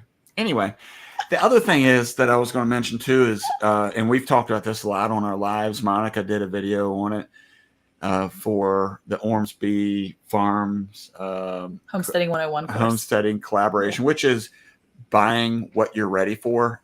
And, you know, so many people that we meet along the way, they do it the other way. They don't prepare for anything. They just jump on everything that comes at them. They look at things that are free. And sometimes you do have to look at it like that. If it's like a once in a lifetime type thing that pops up, but you really have to pace yourself. And I think it was JRC Homesteading had mentioned something about the livestock guardian dogs. That they said it takes like 2 years for them to settle down. I want to tell you something. My cattle dog right now, Titus, he's been in some videos. He's awesome. But he's also how old? He was born 2016. So yeah, he's 6 years old this year. He's 6. And it's just within the like last year or two that he's really been able to do what I've asked him to do. And so that's what people don't think too, is they think that because they're getting a livestock guardian dog, that they're just going to like pop out and then all of a sudden start protecting every animal that you have. Yeah, I talked to Monica about this. I actually was raised with really large dogs, and one of my first side gigs, aside from like babysitting when I was like 12, was actually training dogs. So it was kind of like, I guess it was a gift. I didn't realize it was until we got these animals here, and the ducks and all that listened to me a lot more than him. But I think it's just like, I don't know if it's tone or it came from me training animals. Through the research I've done, and that's why I'm being very patient with this process of getting one myself. I want an Anatolian Shepherd or Anatolian Pyrenees mix. And I have full confidence that I will have it trained. I didn't realize that I was like, like really good with like the training stuff aside from like his ducks and stuff until like even neighbor dogs that get out of yards that come here. Recently, I posted on Instagram, you'll see a neighbor dog that was here. Their dog listens to me and all my commands better than it does the family, and they're like surprised by it. So I'm excited to like train a guardian dog. And honestly, like selfishly, I would really like to have one right now to give me company to walk the property. I feel like I would be a lot more active and outside and doing things if I had the company of it. Not just for me, because I feel like the best training you can give a guardian dog, from my experience, is being part of the pack. Yeah, the animals are very important, but so is the pack. And if you're not part of the pack that is protecting, it is going to go beyond the parameters. It's not going to go beyond parameters if it has a connection with the people too. So it's really important to be like part of the pack for the dog that you're training. Yeah, and that's yeah. So our dogs, cattle dogs, obviously, part of the problem of being part of the pack per se with them is the fact that they love to go out and roll around in cow patties. So it becomes very difficult to be part of the pack, but understanding the type of dog as well, because for us, and when you kind of step back and look at it, so I feel like I do a pretty fair job with training our boxer, especially the old one that we had that passed. But you learn that when you're dealing with like a cattle dog has to have that strong personality to be consistent with going after an animal that's roughly 2,000 pounds heavier than they are. And when I first started training the cattle dogs, like two of them, one of which we gave to another family that had little kids, it was more interested in being a family dog than it was a work dog. She was one of those fetch dogs. You could throw a frisbee and she'd catch it in midair. She was amazing. So that was her jam. So she wasn't really interested in cattle dogs. But both of the females, we actually were going out into the field, and she's following us out today. We were going out to check on a calf, and she's following us out. Of course, I don't want her out there, and I told her to go home, and she's just staring at me. And I was like, you know what? I should tell her to come, because then she would run. Because if I say come, she's going to run back to the house. Because I can't tell you how many times I've called for her to come help me because I needed something to push a herd of cows out of my way. And she just sits over there on the deck like, hey, bro, it's like 100 degrees. It's hot, and I'm not in the place. I'm just going to go chill in the shade over here while you're out there sweating to death. Yeah, she's ridiculous. So anyway, I don't know. Trained dog for you, huh? Yeah, I mean, we actually had a lady that was willing to give us a guardian dog. Yeah, she was going to give us. She trains them. She has them herself, but she keeps hers behind these high fences, and they're smaller areas. But super, super great lady. And she was like, "Well, we can, I can give her to you, but you're going to have to train her." And I'm like, "Yeah, I don't know about that." It's a lot. There's a content creator that is in our area near Dodge City. Yeah, Or Boda Arc. Dodge City, however you say it. Yeah, Boda Arc is the channel name, and I know that that's who we want to get a guardian, one of the guardian dogs from. Yeah, because they're like generationally, like generations of them, like out in the field and being around the animals, and like we've just kind of seen how they do their training. I definitely, it kind of comes from a I don't know. I know I'm going to be really picky about that when it comes time. Go figure. I think that you should be. I think that's one of those things you should be picky about when it comes to an animal that is basically like an extension of you, because as an owner, as a leader in your household, that dog really is such an extension of what you're trying to accomplish with all the other animals on your ranch or on your farm or whatever. Your dog has to know you well enough to know what you're going to do and what you're thinking as you're doing it too. Because I know that when Titus is out there with those cattle, he's really got to be attentive to Eric, and he's not looking at anything else. He's looking at Eric to see what he can do next. And, I'm glad that he's done that with him, but that's not something that I have the talent for. Yeah, what JRC was saying, our neighbor, they also have invisible fence, and their dog still comes over. The one that I just posted on our Instagram, that one has the invisible fence collar system. And she will risk it all to come over to have her butt scratched. Yeah, she will. Oh, my goodness. Oh, well, you can't give up a good butt scratch. I mean, we were just talking about the days earlier. But, I think that there's certain, breeds that are meant for the type of work, on a homestead. So... what Jackie was saying about finding the LGD dog, the guy actually raises the dogs with the goats and stuff, get them familiar with the goats and stuff, so that way it basically feels like it's part of the pack. And we learned stuff from him on how to set up systems for the dog to be able to access its own water and food, and some of the videos that I watched of his. Because that was a question of mine, was how do we keep, goats will eat anything, right? And we plan on having goats, which I'm really intimidated about, as much as homework I've done and all this stuff with fencing and all of that.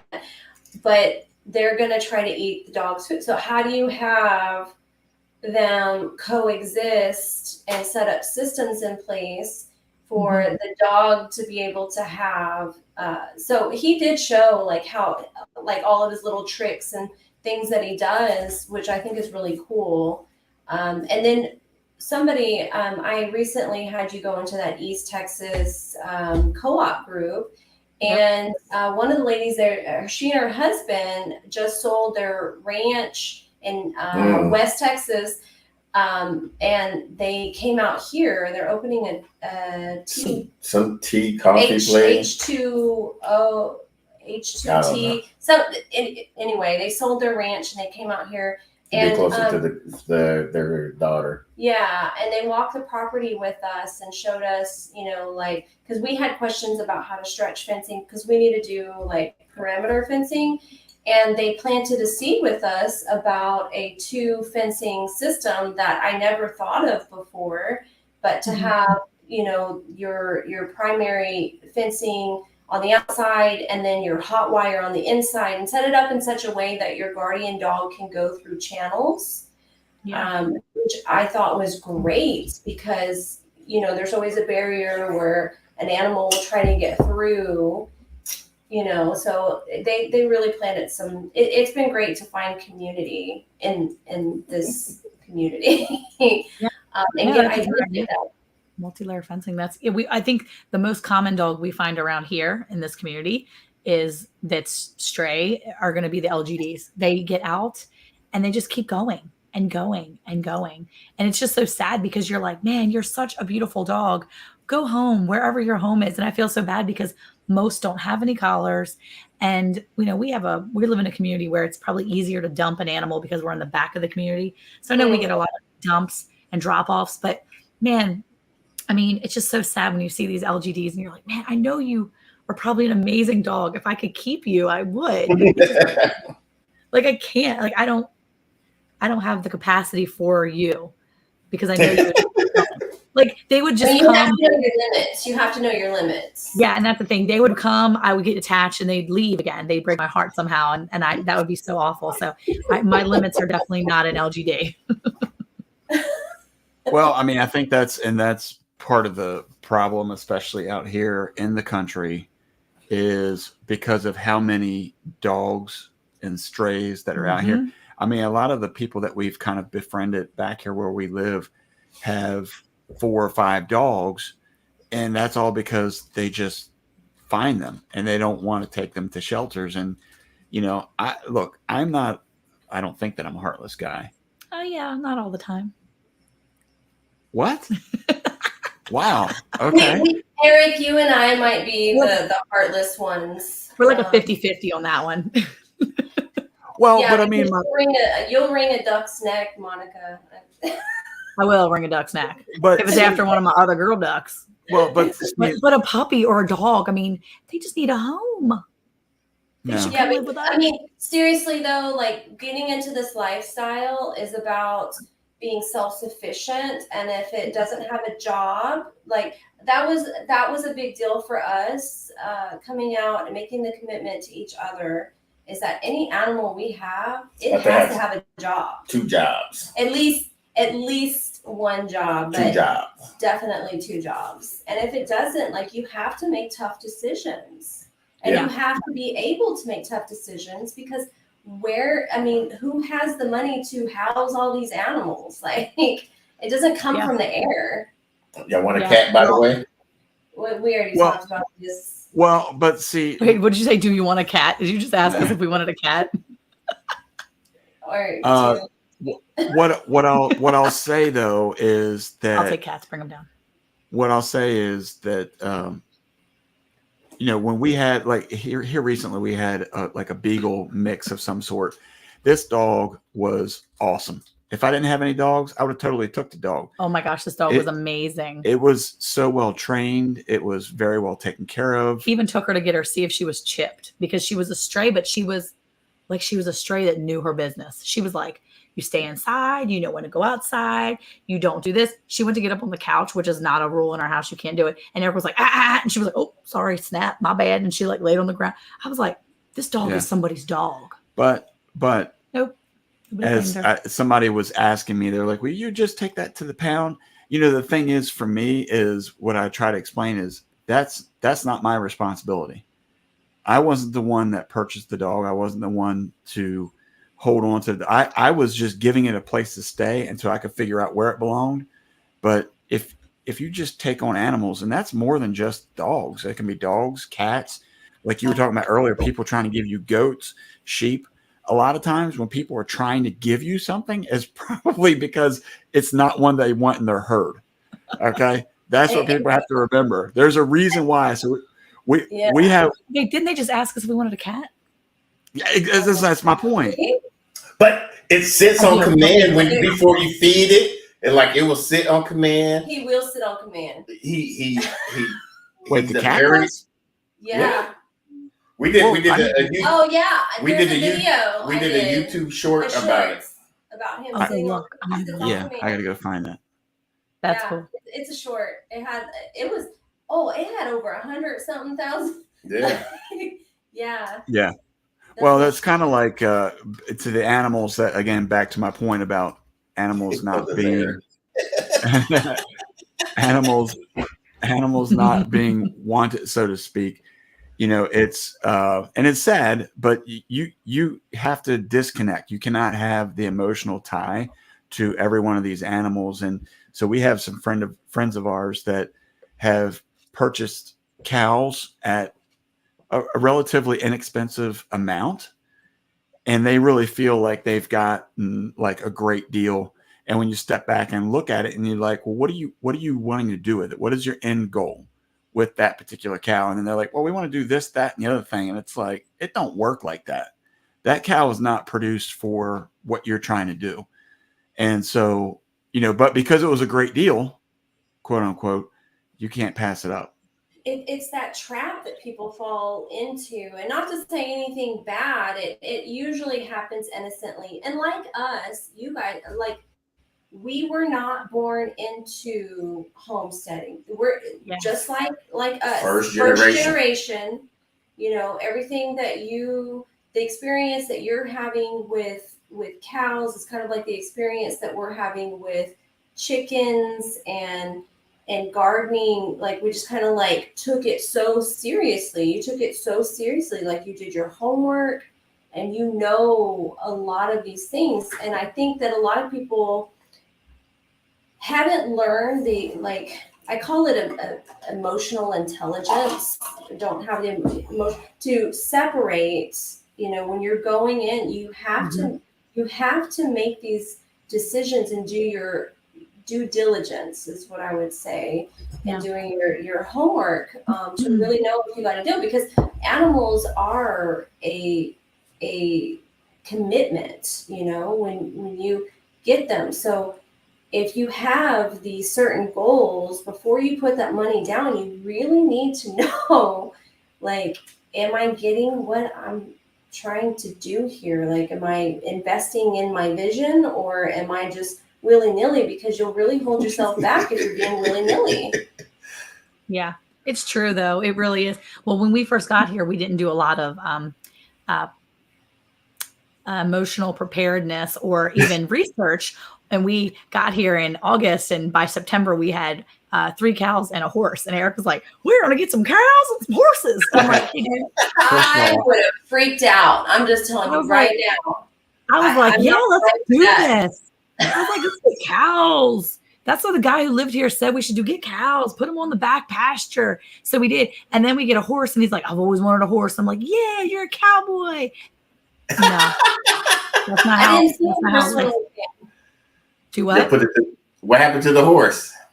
We don't have that horse no more. We sold it. We didn't eat it. Oh, I was about to say, you could eat a horse. We did not eat it. We did not eat the horse. They eat horse in Europe. Don't be all nobody looking at me nasty. They eat horses in Europe. But we sold it to Sky Ranch, which is a ranch down in like the Tyler area.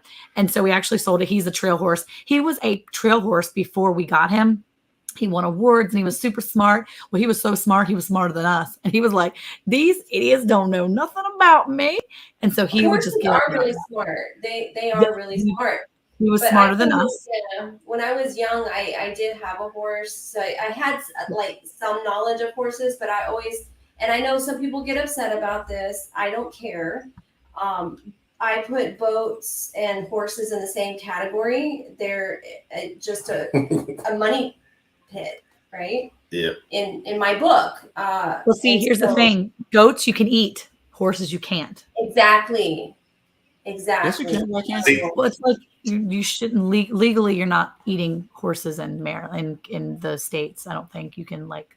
Yeah, I think not a so. thing. so lazy days found our short about where we did the Oh, cat. and then they put it in there. Yeah, Thank you, he's a Jesse. Cubs fan. Yeah. That's cool.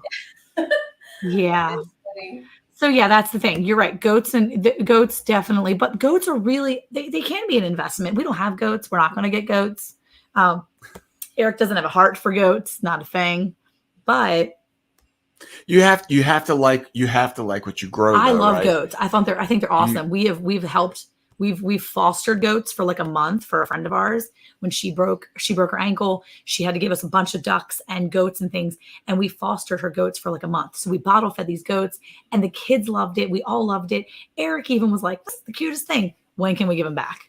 And we were ready to get. So we're great goat sitters. So anybody needs to bring their goats to us. We don't mind goat sitting for a minute, but we can give them back, and it's done.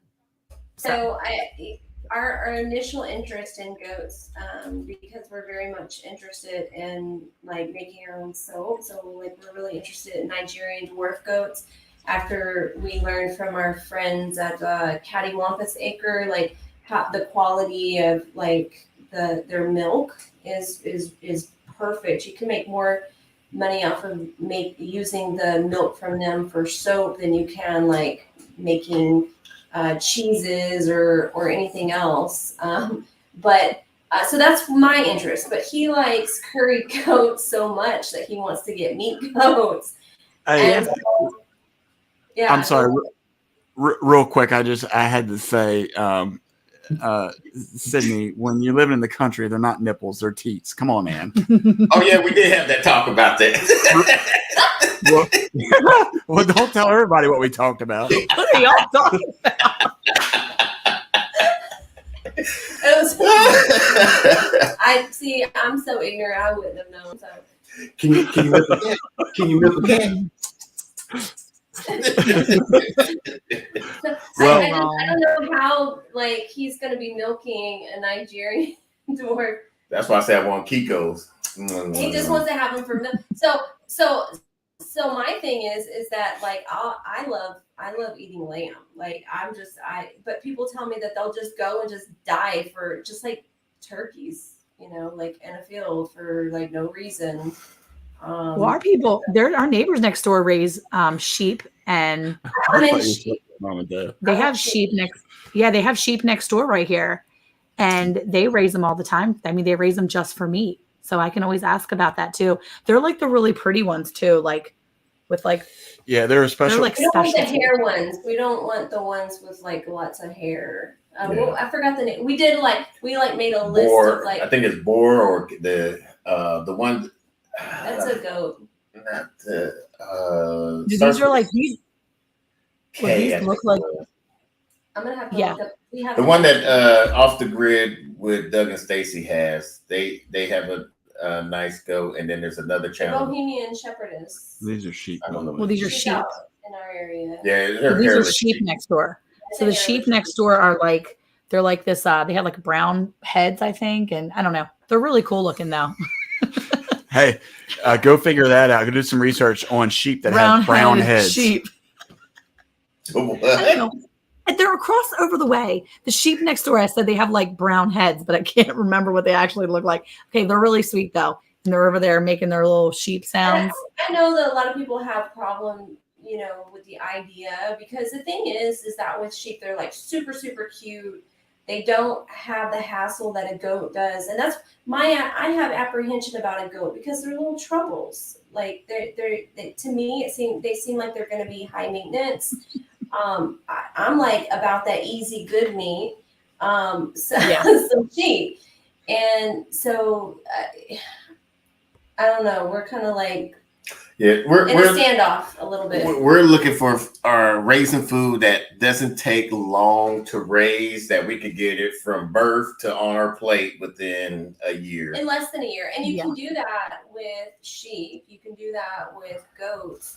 I know that you guys have cow, but that takes longer. For me, that's an investment of time. Cattle is. Yeah. Well, you're really having to put money up front a lot. the big thing is with cows, it's like a lot of the other ones. If you buy 2 or 3, then you just keep breeding them back, and then you build your herd, slowly. But the big thing is that Monica and I have always talked about is you grow what you like to eat. Now Exactly. we've tried goat. We're not huge fans of goat. Maybe it was the way that we prepared it. We've had 2 different I made it twice. We liked it the curried way, we liked it, but the other way wasn't that great. And I just don't know that we can just constantly eat curried goat all the time. Like, and I eat lamb a lot. Like I my love people lamb. aren't going to do that. Yeah, I did a braised goat shoulder one weekend. But we eat lamb way more than we eat goat. Yeah, maybe because I'm shopping. Yeah, I don't. By the time I get home, the food's already there, so I don't have to really say. No, this is what you're gonna eat. I'll curry it. I'll fix it all kinds of different ways. And it's delicious every time. I'm just saying, like, I'm down for the lamb. Quail is a new chicken. I want to get into quail, but it just seems like it's so little meat. Yeah. But I understand the turnaround time.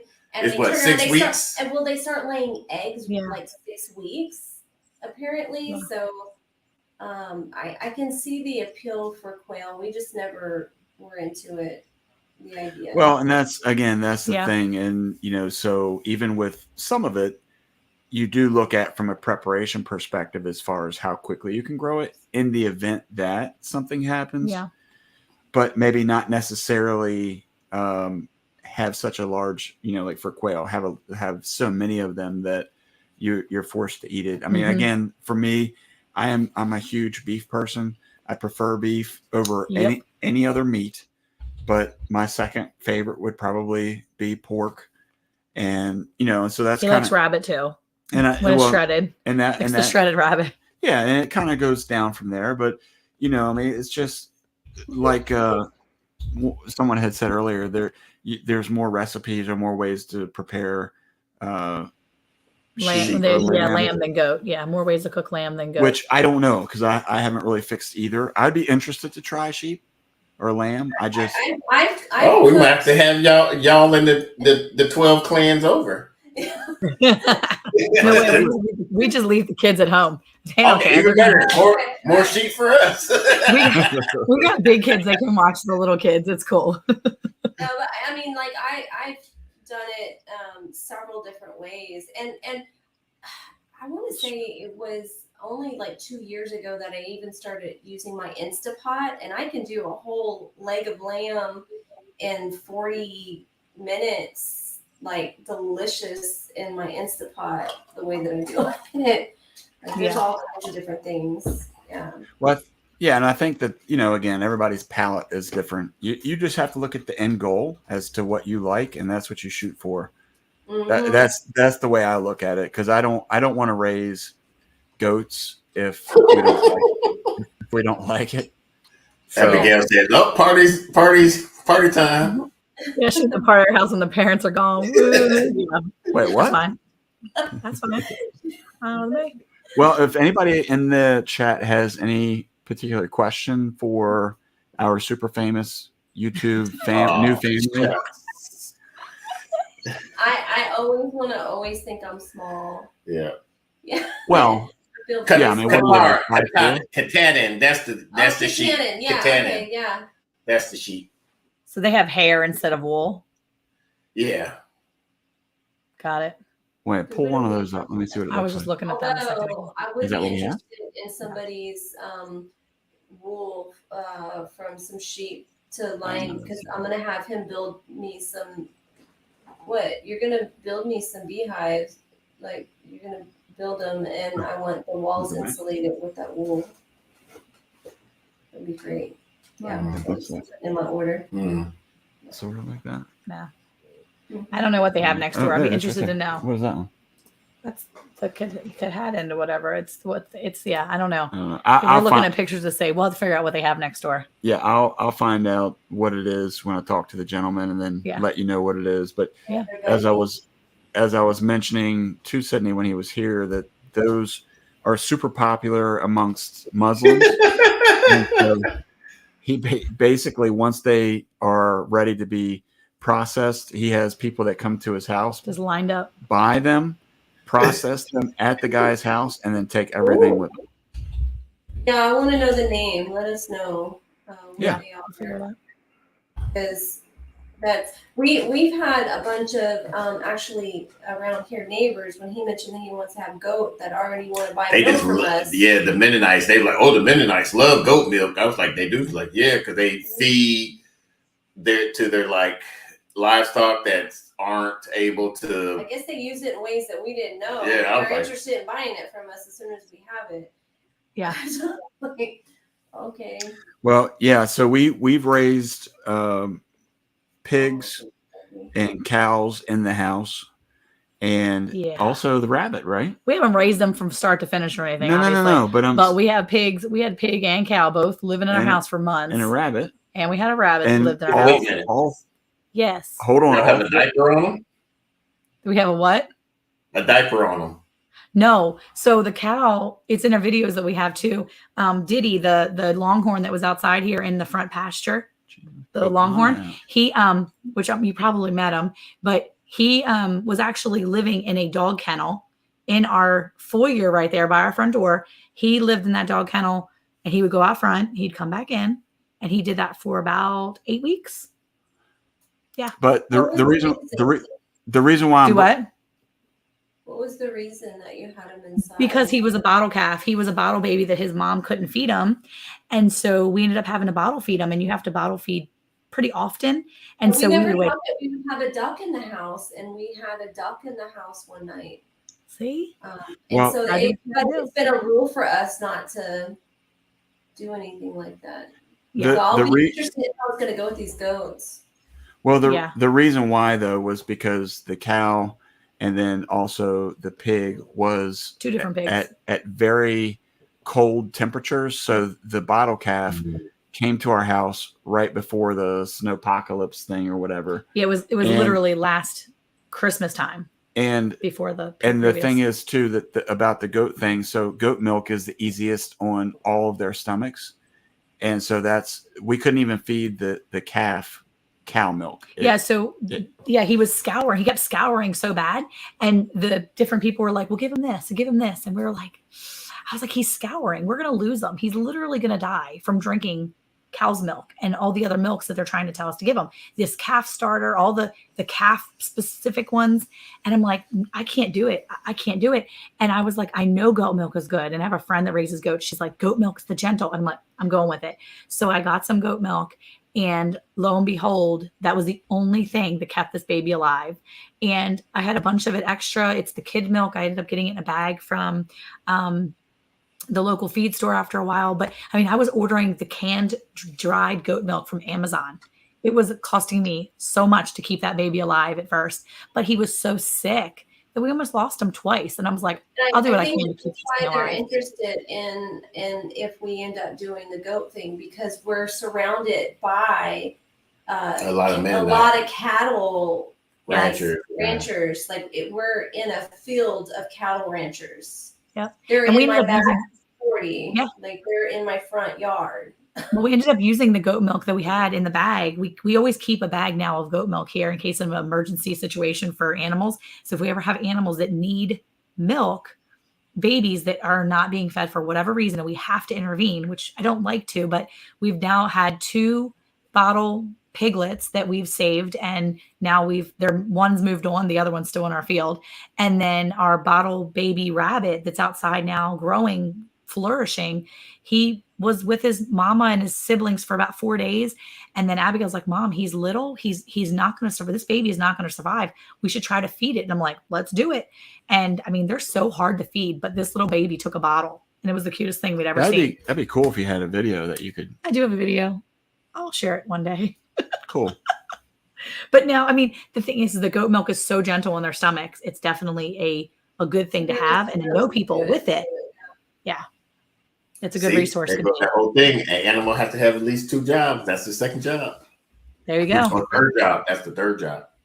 Yeah. I mean, goat milk is a huge, huge asset to have, have access to as a farmer of any kind, really. Yeah. All right, everybody. Well, we are up against our ending time here. We like to try to stay true to our start and finish time. We appreciate you guys so much for jumping on here. Yeah. Is there any final words that you'd like to leave with the people? Stay blessed. Tori's like, peace out. Okay, so wait, I got to ask you real quick.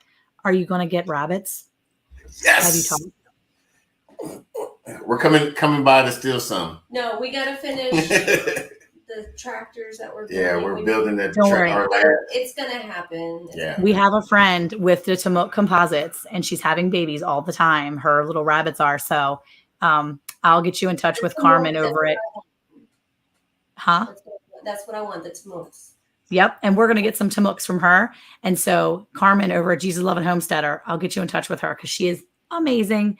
And she's got some really, really nice looking animals. So we're going to grab a couple rabbits from her. So I'm excited. So yeah, we got the hookup for you.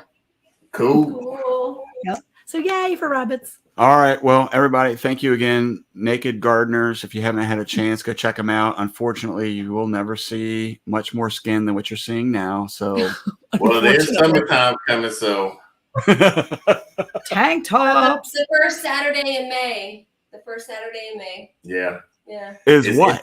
It's International Nakid Gardening Day. We didn't know that was Saturday, so that got really crazy quick.